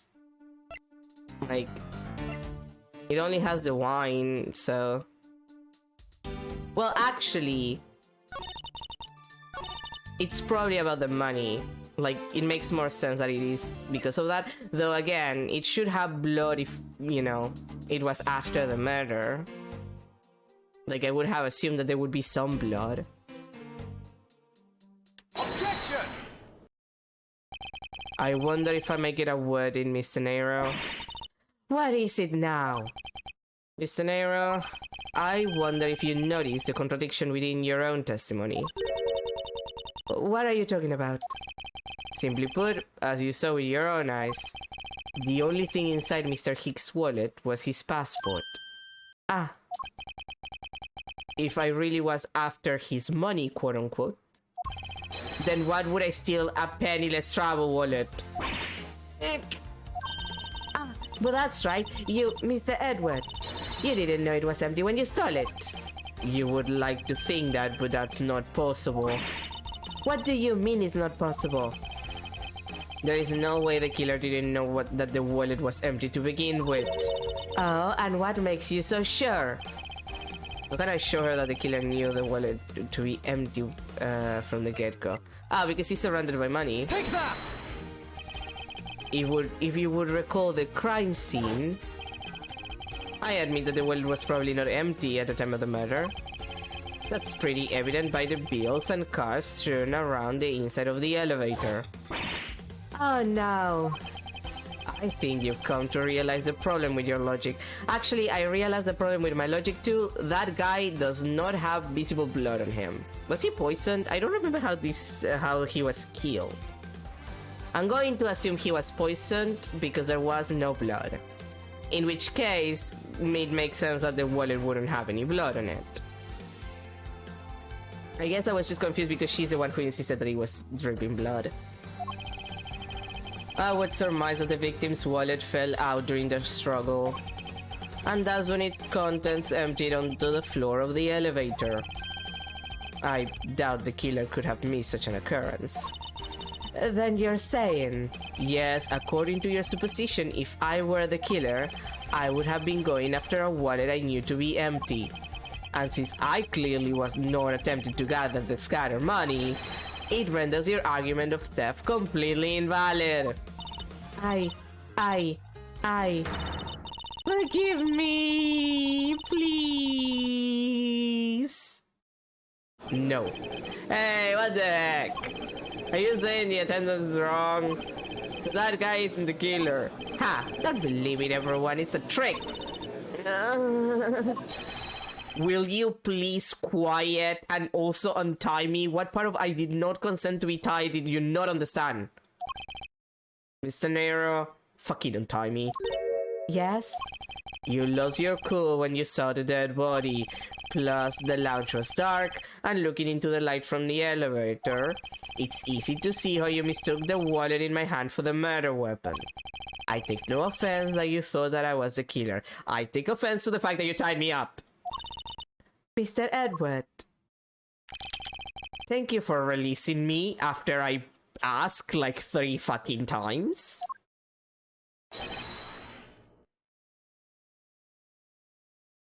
Squiggles. What is it now?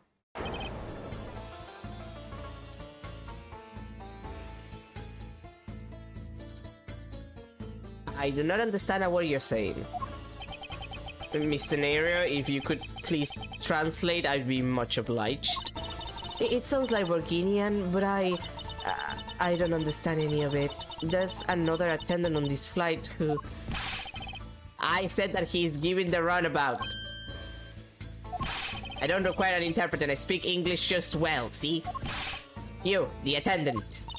Yes, sir? I want this person to be under arrest until we arrive at the airport.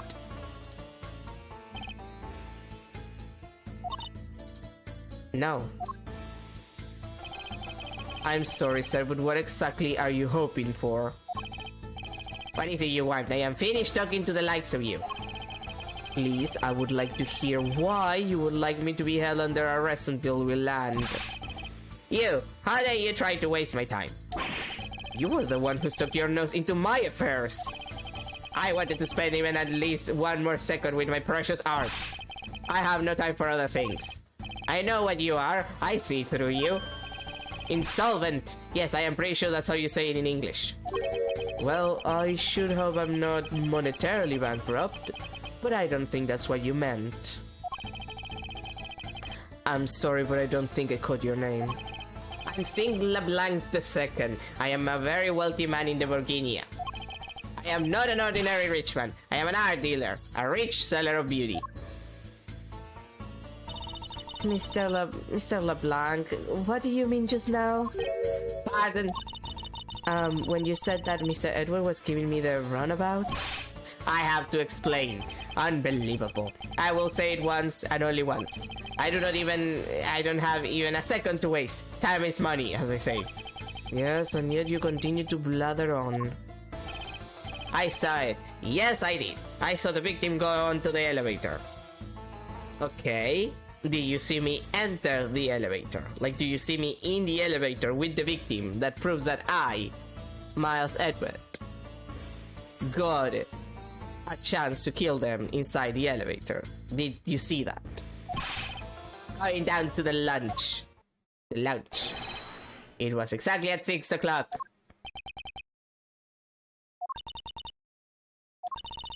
And what's the significance of that time? At 6, he says. Wait, you saw him at 6? Ah, what's the matter, Mr. Edward? He understands, I see.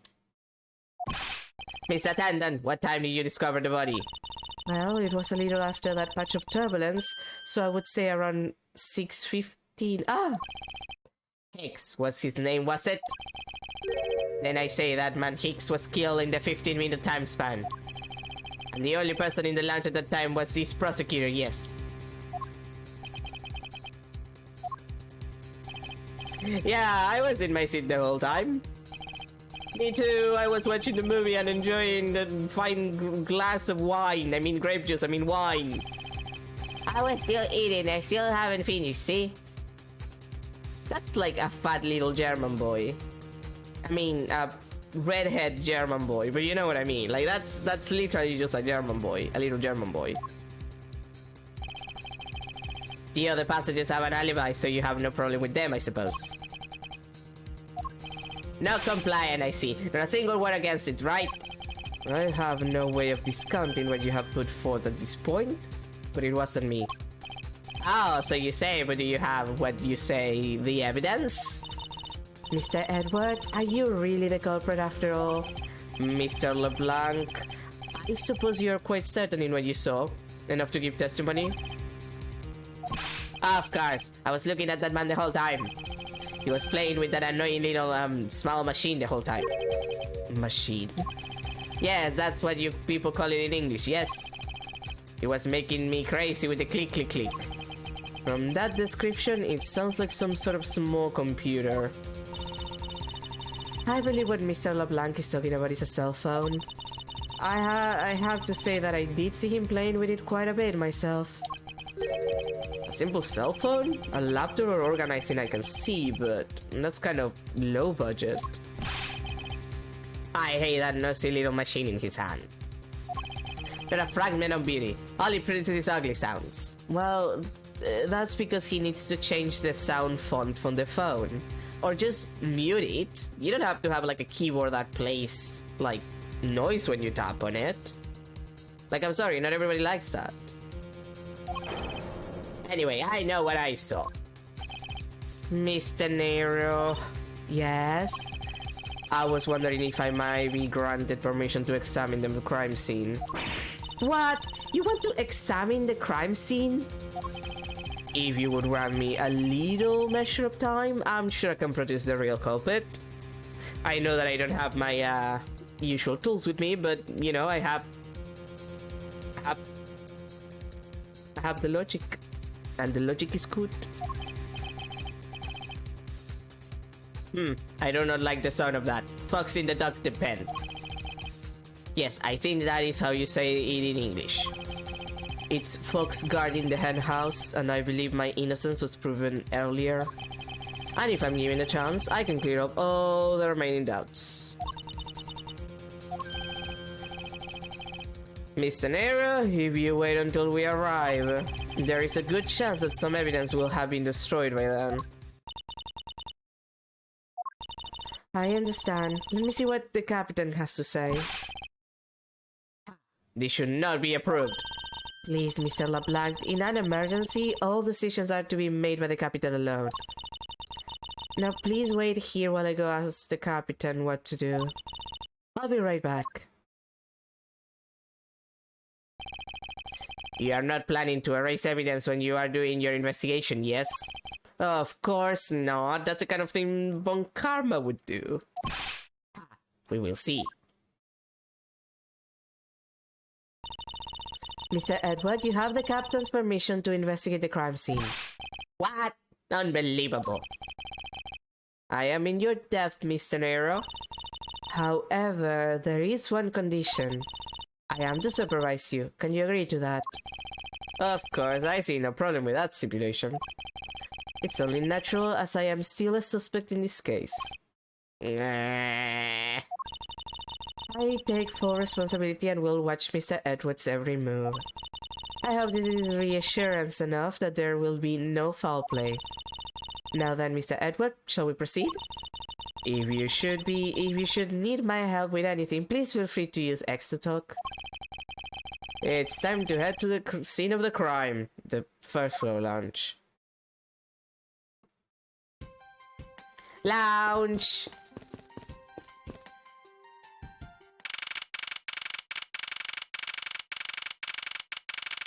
Lounge time. March 12, 7:26 a.m. Flight G390, first floor, lounge. I want to thank you for your help back there, Mr. Nero. It was nothing. You should thank the captain for granting you permission. And just so everything is perfectly clear, I still don't trust you.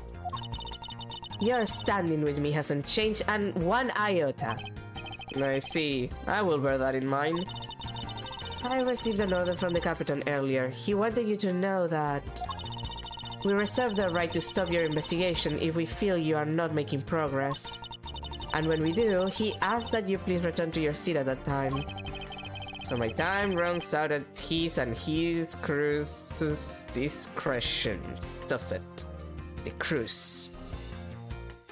His cruises. Can't pronounce for shit. I have to find a way to discredit Mr. LeBlanc's testimony before time's up. I understand. By the way, is there any place you can think of where the killer might hide on board? I don't think so. After every first-class passenger was accounted for at his or her seat, we made a thorough search of the plane. As for business and economy class, no one can move between those two classes and first class with a staff keycard. And we found no record of a keycard being used at all. Which means that I have a first-class killer on my cards. At least I know that much for sure. And one other thing. No one else has been allowed near this crime scene since the murder was discovered either. Well. Now then, let's get started. But where should we start from? Let's start with Mr. LeBlanc's statements. The crime occurred between 6 AM and 6:15 AM. During that interval, the only person in the lounge was myself, which would make me the prime suspect. However, since I did not kill Mr. Hicks, it means that the killer was around somewhere. If we are to believe what you say is true, then yes. The first order of business will be to gather information to win your trust. Ah boy. Okay, let's see. Time to check the body. What floors does this elevator service? Only the first and second, although it can also go down to the cargo hold. However, that requires a flight crew keycard. So the only floors accessible to passengers are the first and second, huh? One rest until I've extracted every suspicious looking nook and cranny. Let's see. Money is strewn all over the floor of the elevator. I would guess it was all Mr. Hicks's wallet at some point. What is this sinister looking figure on the floor here? That's a piggy bank for our company mascot, Captain Ugo. It's just one of the many pieces of merchandise we sell at our in-flight shop. This bank is a limited edition and is so popular that we're down to our last one. You have an in-flight shop? Yes, it's just beyond the lounge to the right. The shutter to the store is closed at the moment, but it was open the whole flight up until Mr. Hicks' body was discovered. There's blood on here, because this has been the murder weapon. Okay, so there was blood. He was hit on the head. But yeah, I wouldn't have done anything to like the wallet probably. Oh, god damn it. Why did I move there? There. I thought anyone was expecting to find a dead body in an elevator on this flight. So, Mr. Hicks, he's really dead? Yes. Can you not notice by the fact that he's not moving? She's trembling, although I can't fool her for that when there's a corpse right there. Mr. Hicks, if you're really dead, please answer yes. I see she's over the trembling now, although a new symptom seems to have appeared.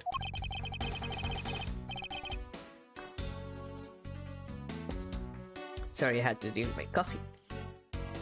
Anyway, I should focus on the victim's body. Let's see. There's blood on the back of Mr. Hicks' head. Could it be the cause of death? He appears to have been struck very hard on the head. Even his glasses are broken. Let's see. Oh, goddammit. I didn't mean to. Yeah, because there's this area here. There's something sticking out of his pocket. Hope you won't mind if I take a look at what's inside. It's a picture. It looked like it was taken inside a building somewhere. Souvenir picture, perhaps. Wonder what was hanging off of this lanyard.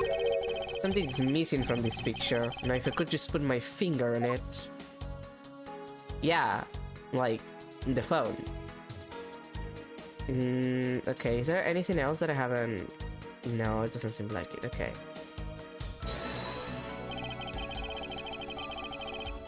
Let's hope that's okay. For like what I'm trying to do, which is point out at the lack of the cell phone. Eureka! Mr. Hicks' machine is nowhere to be found. His machine? His cell phones, Miss Zanero. Ah, so I guess because it's not here. Yes, I think we can safely deduce that the killer took it. Missing cell phone. And that's about it for you. There's some spilled wine. It's not grape juice, it's wine. In front of the elevator. I assume it was spilled during the turbulence. Oh, we must clean that up, or someone might get hurt.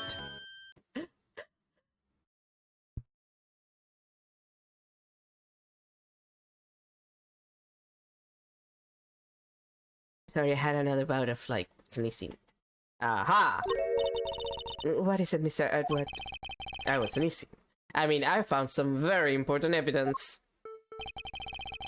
What's the important piece of evidence in this scene? I mean... Take that! What is it? They're a little smudged, but I think we can both agree that they are a set of footprints. So you think... Yes, these belong to our killer. Oh, then maybe we should check the shoe sizes we wrote on first class.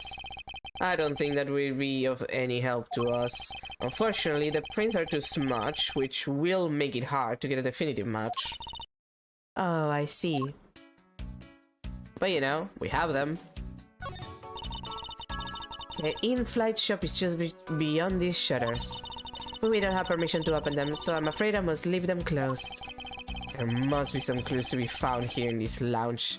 I must remain ever vigilant. Ah, but I want to check the place.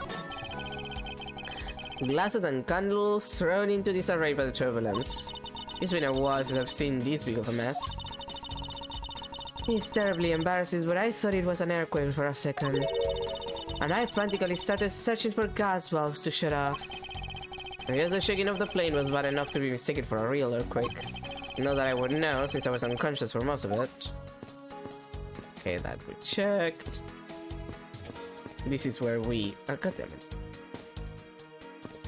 Please, there. This is where we woke up.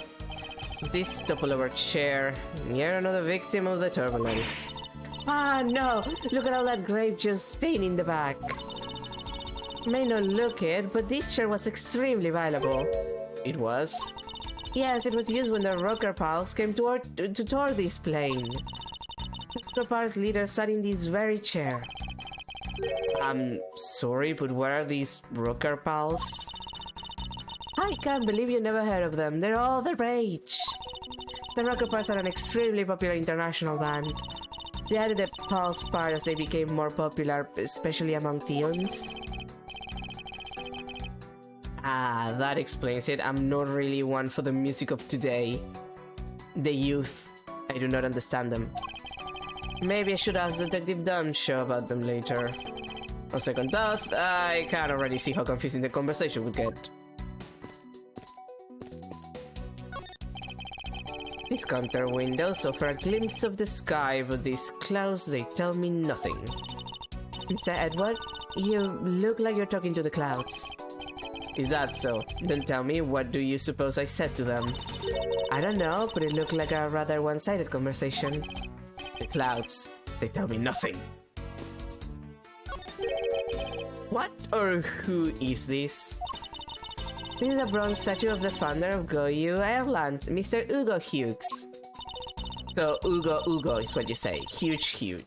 Hughes. Like, Hugo is just like the Spanish version of Hughes, so... The one on the left is of when he was in his 40s, and the other is of him in his 80s, and he looks exactly the same. Did the man age at all over those 4 decades? Maybe I need to squint more. Weird that this ice bucket is not checkable. There are a few copies of Sky magazine in the magazine rack. This month's special is an English trivia quiz. That's not a bad idea. I've heard that the youth of today don't know a particle from a participle. Participle? Participle? I don't know if that's how you pronounce that word. Now, please don't go around confusing people with made-up words, Mr. Edward. Who's ever heard of such a silly word as a participle? Participle? Pronounce that. Like, it's a word. I know it's a word, but it's one of those words where I've seen it written and I don't remember hearing it, like, spoken. Case in point. Oh wait, the clouds. They tell me nothing. These bottles and glasses must have been broken by the turbulence. There is quite a bit of broken glass here. Please be careful when passing through the area. Thank you very much for the warning, Mr. Edward. However, no matter how kind you are towards me, know that it does not clear up any suspicions I have about you. I wasn't warning you for the sake of clearing my name! These doors lead to the flight attendant's room. Please understand that it's off limits to unauthorized personnel. The room is giving off the scent of women's perfume. One would think that perfume would smell great, however, to me it simply smells, because I don't like women. Not that I have any interest in what lies behind this door, because I don't like women. Perhaps we should return to the investigation, Mr. Edward. Mr. Edward? Sorry, I spiced out for a second there. I think I was thinking about my boyfriend. This grand piano is the pride of this plane. It can play the music of whatever CD we insert into its CD drive. Why do you put a CD drive on a piano? That's not a piano, it's more like an overgrown music box. Ah, but its keys are pressed along with the music, as though there really is someone playing it. Some people have entirely too much money to waste on overly complex toys. I agree. Okay, I think we checked everything in this area anyway.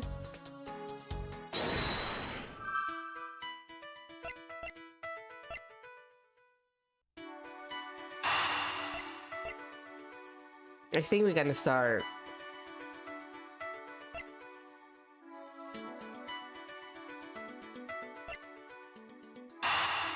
These should connect. Okay. A statue with blood on it lying next to the body of a man who was beaten to death. Or at least hit really, really hard once. Oh, Mr. Edward, I think I figured something out. Yes, what is it? The way the blood is on these, it looks like it matches up with the wound on his head. Well, aren't we deserving of the master of the obvious title? Well, what do you think, Mr. Edward? Don't you think that's worth investigating? It would appear that this figurine is our murder weapon.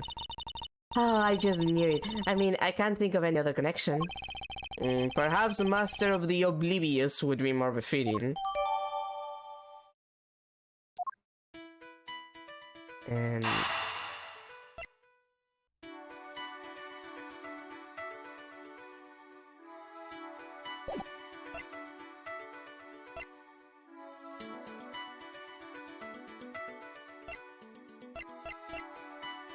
like, the thing is, like, it, by the direction of the, you know...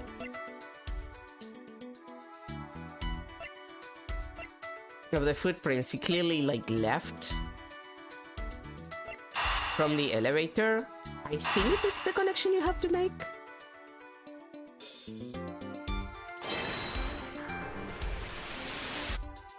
No, okay, it's not that one. Not exactly a shining example of the perfect line of logic. God damn it, Edward.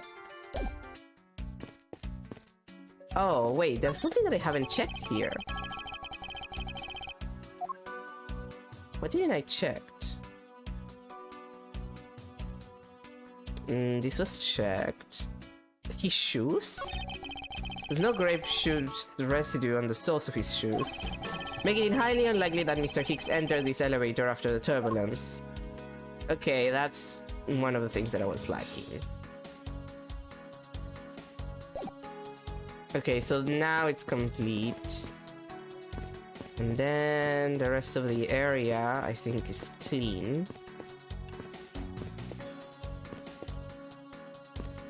Yeah.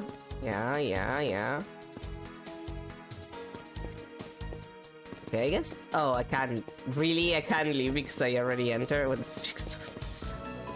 Okay.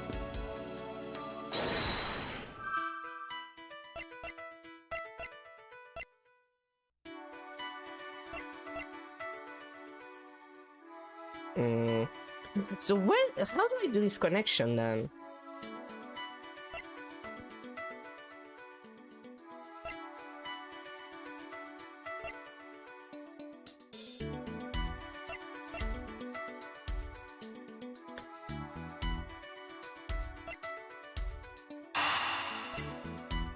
Could it be these two? No, okay, it's not that.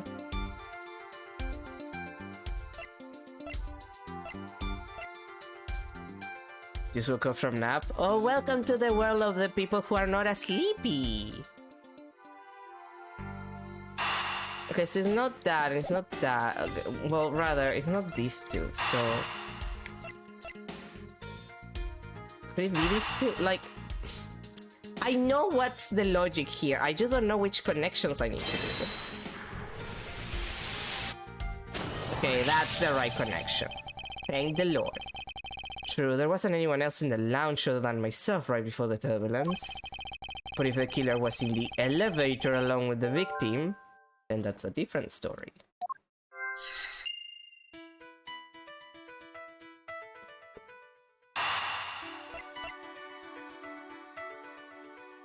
I mean, and now these should connect with it together. There we go. I have it! I'm sorry, but I don't understand, Mr. Edgeworth. I can prove that someone other than myself was here around the time of the murder. What? Really? Yes, it's rather simple, actually. The proof is in the pudding, or rather, the wine in this case. These footsteps here confess to me this very fact. That someone exited the elevator alive. Seeing as how the victim is dead, that would mean a second person. But couldn't the footprints be from Mr. Hicks himself? Ah, but if you take a look at our victim's shoes, you can see the soles are spotless. And also, like, seriously, look at, like, the direction of the footprints. They clearly go out of the elevator, not inside of the elevator. Don't fuck with me, woman. Which means Mr. Hicks wasn't alone in the elevator. In fact, it's quite the opposite. There was actually one other person inside the elevator, and it could not be me because I was taking a horror nap. I mean, I passed out.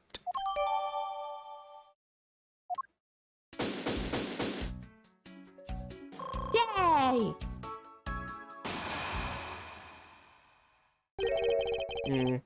What's going on over there?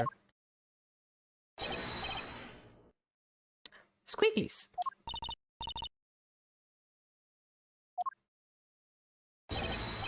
Unforgivable. This is unforgivable. Do you understand what I'm saying? The movie is late. It is the same level of as if the plane arrived late. But the movie... Sanity restore. God. I'm seriously gonna get like a guide later for the last two cases, because again, that last sequence at the end of the game is so awful. I need to finish my coffee.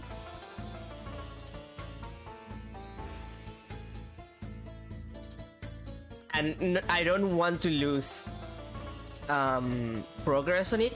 I'm pretty sure that that last sequence at the end of the first investigations, there are actually a couple of moments where you can lose your entire health bar if you fail, for the record. I'm pretty sure there are a couple of moments where it's like instant loss if you fail. The same way that it happens a couple of times in Trials and Tribulations at the end. What? I will not talk to you anymore. You are just wasting my time. What is the matter, Mr. LeBlanc? There is no emergency. Please return to your seat, sir. Do not tell me what to do. I need not to sit down. Well, Mr. Prosecutor, do you prove you are innocent yet? If you would like, I will prove my innocence to you right now. What? Nonsense. Are you saying my eyewitness testimony is mistaken? Not mistaken, merely that there is room for doubt. I'd be most honored if you could please tell me what you saw in detail once more. Fine, suit yourself.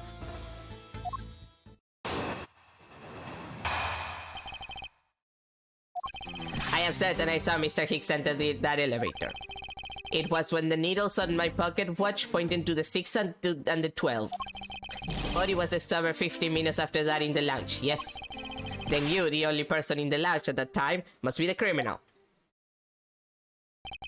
Mr. LeBlanc's conclusion seem to make logical sense. After all, the only person in the lounge at the supposed time of the murder was me. So, my eyewitness testimony. If you think you can destroy it, then come, let me see. Harry, do I look like a man who is having the time to wait for you? Why is he so irritated? I'm the one accused of murder here! Anyway, I must find a way to discredit Mr. LeBlanc's account somehow, and fast. Before I get in trouble.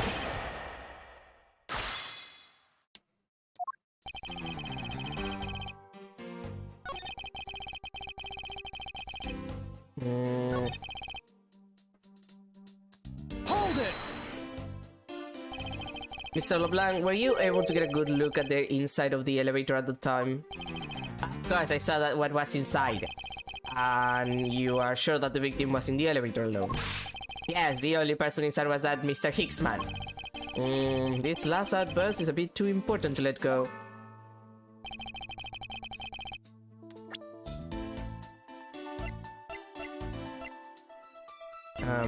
Wait, did I have...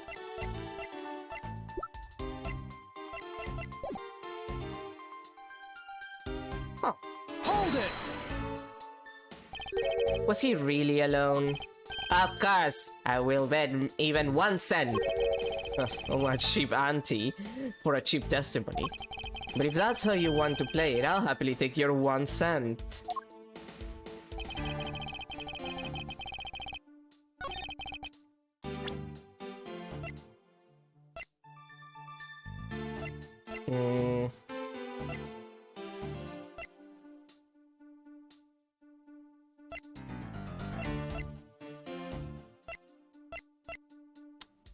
Like, this is a place where I feel like there should be a contradiction. I'm not sure if it's a cell phone because it's not there, so that proves that somebody else took it. Or if it's just the footprints that prove that somebody else left. I assume the footprints? Objection! Yeah, there it is. Mr. LeBlanc, what is it?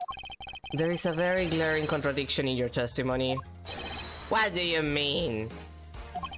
Please take a look at the area in front of the elevator. There, at the spilled wine. Yes, and will you admit you also spilled it with the blood? No, it spilled itself during the turbulence.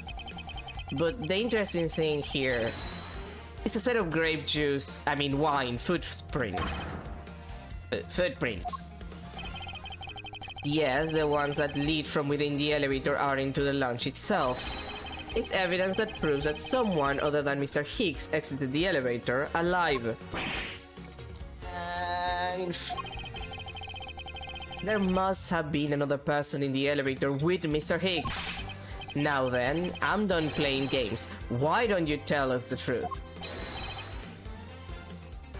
In English, please. Can you please translate for us?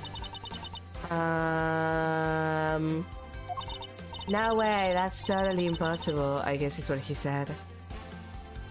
I love this bitch. She's so sleepy. No way, that is totally impossible. I know there was no other person in there. I saw with my own eyes.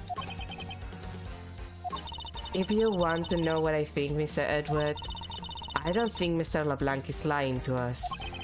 I suppose she's right. He doesn't seem to be lying. But then, what does it mean? What about this contradiction? Mr. LeBlanc, please, just once more, will you recall the details of what you witnessed for me? Meow meow. Yeah. I was very upset when Mr. Hicks passed by my seat. I was always checking the time over and over again. I happened to follow that man with my ass when he passed me. And I saw clearly into the elevator he was entering. But I swear there was no one else inside. No one! Mr. LeBlanc, if you would please calm down. He very angry for some reason. What? Dare you to have an issue with my eyewitness testimony? No, not at all. Please forget I said anything. Yet again, he doesn't appear to be lying. But I can't let this testimony stand as the truth, because that incriminates my ass. He's so sweaty too. Hold it! So, are you still upset now? I am always upset. The only time I'm not is when I have a piece of art in my hands. It's surprisingly easy to believe that about him. But I was even more upset when Mr. Hicks walked by me. Hold it! Uh-huh. Why were you so attentive to the time? Because something unforgivable was happening. Come to think of it, you were yelling about something unforgivable earlier. I was giving a complaint to the attendant about the movie starting time. Return back to me my time. In money. You understand the point. Movie? Is he talking about the in-flight one that's mentioned in the magazine? A summary of the plot and its starting time. Interesting. They were supposed to show License to Love, Laugh, Maim and Murder. I cannot see that movie in my country. You can only see it on international flights. You wanted to watch the illegal movie, I see. I look forward gladly to that movie. I check my pocket watch whenever possible so I would not miss it. I even set my pocket watch to the destination time when I came on board. So my watch is not wrong. It matched the schedule. But the movie was still late. Very, very late. Hold it! Your pocket watch. I'd like to ask you a little more about it, if that's alright. The movie I wanted to see would not start, so I checked my pocket watch many times. Hold it! So this movie you mentioned is the one listed in the Sky magazine. Yes! I was so looking forward to watching License to Love, Laugh, Maim and Murder. Mr. Nero, was this movie shown on this flight? Yes, it was shown on the scheduled time. Isn't it possible you simply slept through it by accident? Nonsense! You doubt me! No, stop pointing at me like that! Odd. How did he miss a movie that he was clearly hoping to see? I checked my pocket watch a great number of times. That much I know for sure.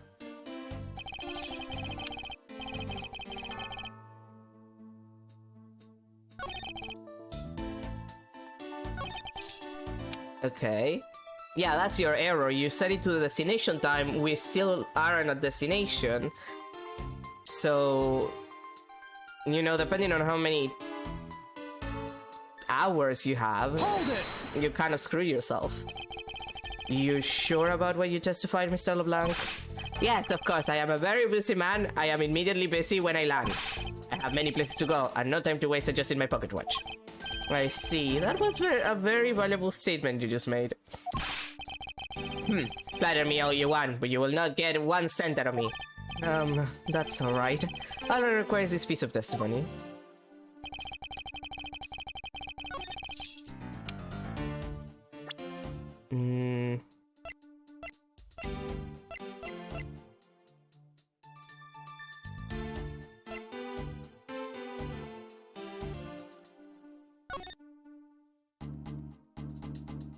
Okay, so the movie was shown 6, but he didn't get to watch it, so it was either before or after then that he had to be murdered.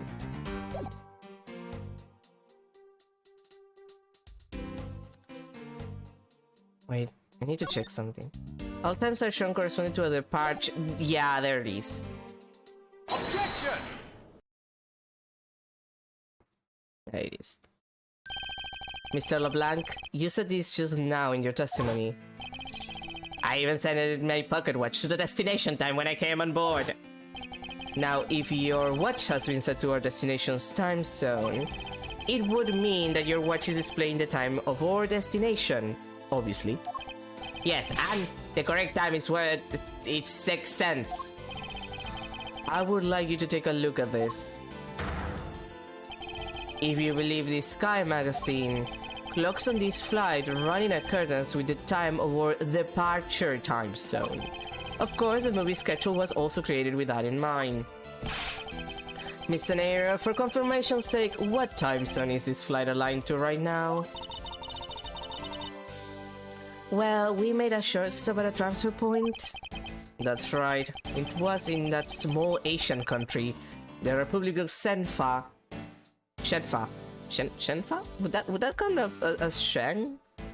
I'm always confused on how to pronounce the CH. I think it's Sheng. But we didn't readjust our onboard clocks at that time. So right now we are still running on Borginian time. What? The time difference between Borginia and our destination is 9 hours. In that case, it's only natural that your watch would be out of sync with the schedule. What? Further, with your analog watch set to our destination time, it would appear to be running 3 hours fast when compared to the flight's onboard clocks. It also changes everything about your testimony, and you can bet 1,000,000 cents on that. That's like $100. In light of this information, it means you saw Mr. Hicks 3 hours prior at 3 a.m.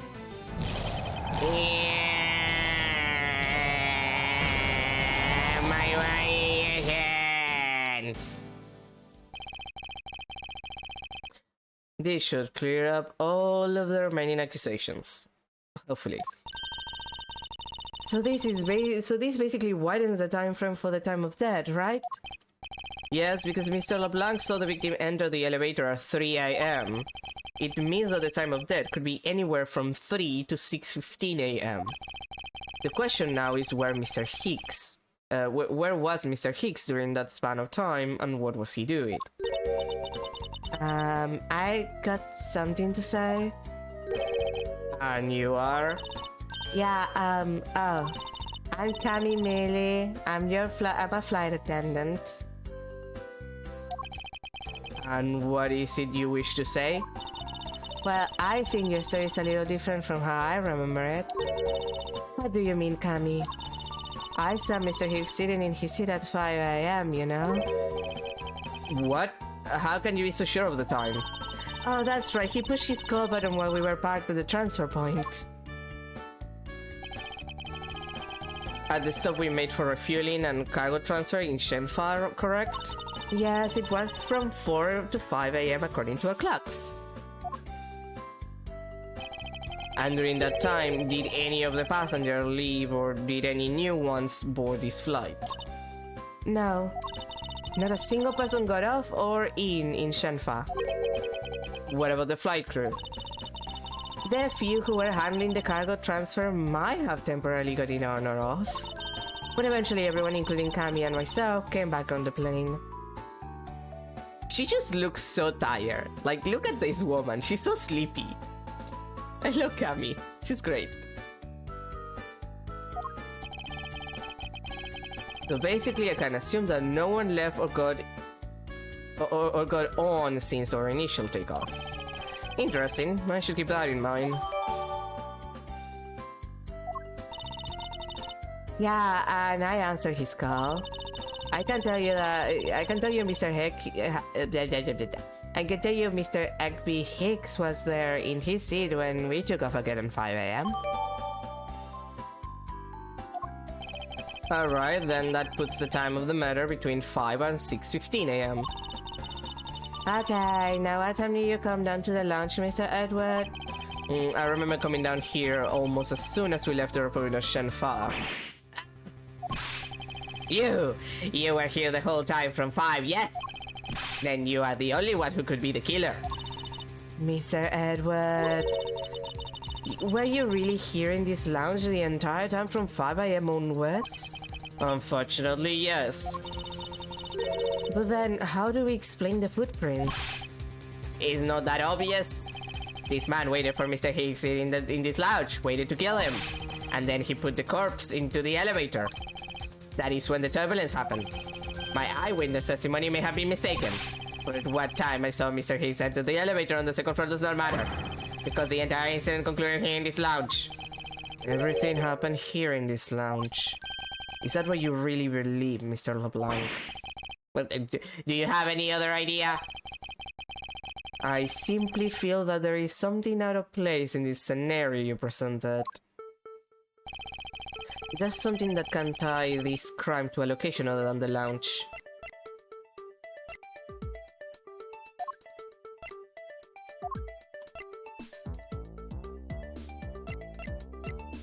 Well, good question. Well, this thing, technically, because it's from the in-flight shop. Take that! The murder weapon. This little piggy bank is sold at the in-flight shop. It is sold there and only there, and it's not displayed here in this lounge. How then did it find its way here? Don't you find that a tiny bit suspicious? Such a trivial point. It only means you prepare it, taking it from the shop first before coming here. It doesn't prove you are innocent at all. Is there no way to win with this man? If I may. What is it? You see, well, it's just as Mr. Edwards says. Oh, and why do you know this so well? Well, it's just that piggy bank was there in the shop. I saw it with my own eyes. And when was this? It was maybe around 5:40 a.m. Isn't that just before we hit that patch of turbulence? That's right. You were in the shop just before the turbulence? Yes, I was. Come to think of it, Mr. Nerio, when I found the body, I believe you came out of that door. Yes, I did. And what is beyond that door? That's the flight attendant's room. Then you were on the first floor? Yes. I had to do something at the shop and in the in-flight attendant's room. So I went to the shop first and then to the flight attendant's room. Are you saying you passed by me at some point? Yes, you seem really into the issue of Sky magazine you were reading at the time. I don't suppose you noticed me walking by. I barely recall someone walking by, but I didn't take notice of who it was. Anyway, the piggy bank was definitely there at the shop when I was there. Why did you go to the shop in the first place? I went there for a work-related matter. Work, you say? Yes, the upkeep of the shop is also one of my responsibilities. Why did you not say anything about that until now is what I want to know. In any case, I believe it's clear that the shop needs to be investigated as well. Shall we head over there then? What is it now? Aren't you forgetting something, Mr. Rhoda? Miss Rhoda? Then you need the captain's permission to check the shop. No, I haven't forgotten. But I have already asked him for permission to search the entire plane. So I think we're alright. Ah, that's weird. What is it? I just talked to the captain, see? And he said that he didn't give you permission to do anything like that at all. What is the meaning of this, Mr. Nero? It means she's lying. Go on, admit that you are. You said you had permission to search our lover, but you don't, and yet here you are. You, flight attendant, what are you trying to do? Pull the ship over us? The captain's calling for you, Miss Rhoda. But don't worry, I already got permission to search the shop from the captain. See, unlike you, I do things the right way.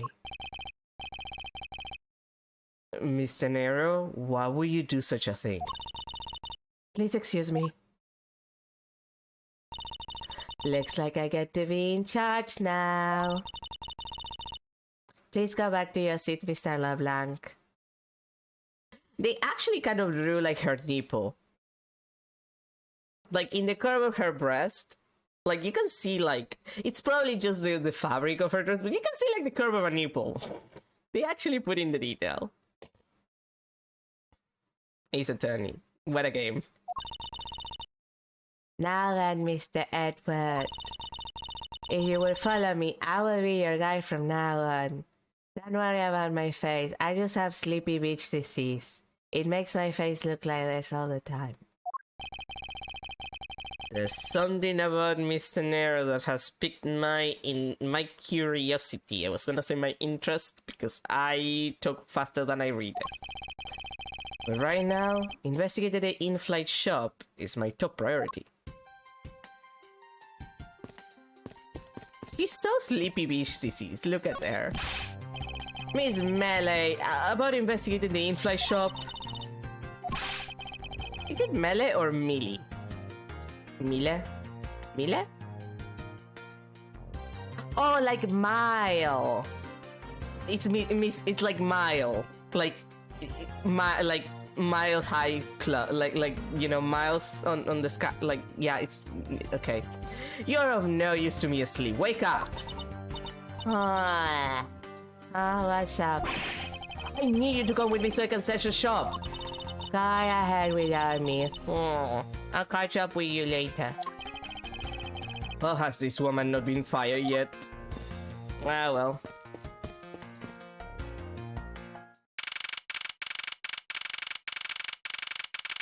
March 12, 8:32 a.m.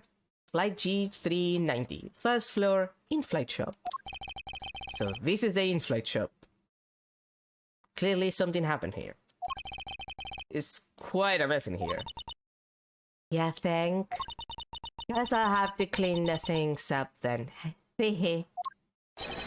Hold down, you can't clean up a potential crime scene. Ah, thank goodness. I had cleaning so much. I mustn't rush things here. I must remain cool, calm, and collected. Because this piggy bank was left at the crime scene. There's a very good chance that the killer had paid this place a visit. But we'll deal with that next time. Wait. How do I get the menu? Oh, there it is. We're at time, so we'll continue next time. And by next time, I mean tomorrow, really. So that's gonna be everything for today. I said that I was gonna check about my vacation that I was supposed to get. Bad news, I don't get any vacation. Fuck me, I guess. So, fuck. There's not gonna be any extra streams that I was planning to do. We're gonna stay with this setup for a while. I might get vacation during winter. So in like 5 months, 4 or 5 months, maybe I'll get some vacation time.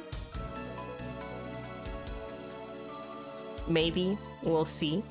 But I'm not getting any vacation anytime soon. So fuck me, regular schedule until that changes. But that's about it. So thank you everyone for being here. We'll continue with it tomorrow. So have a good rest of your day. Have a good weekend. And we'll get into more of Ace Attorney investigations. AKA Miles Edward has a terrible time for 5 cases straight. The game, the movie, the game tomorrow. So I'll see you tomorrow for that. Bye, everyone.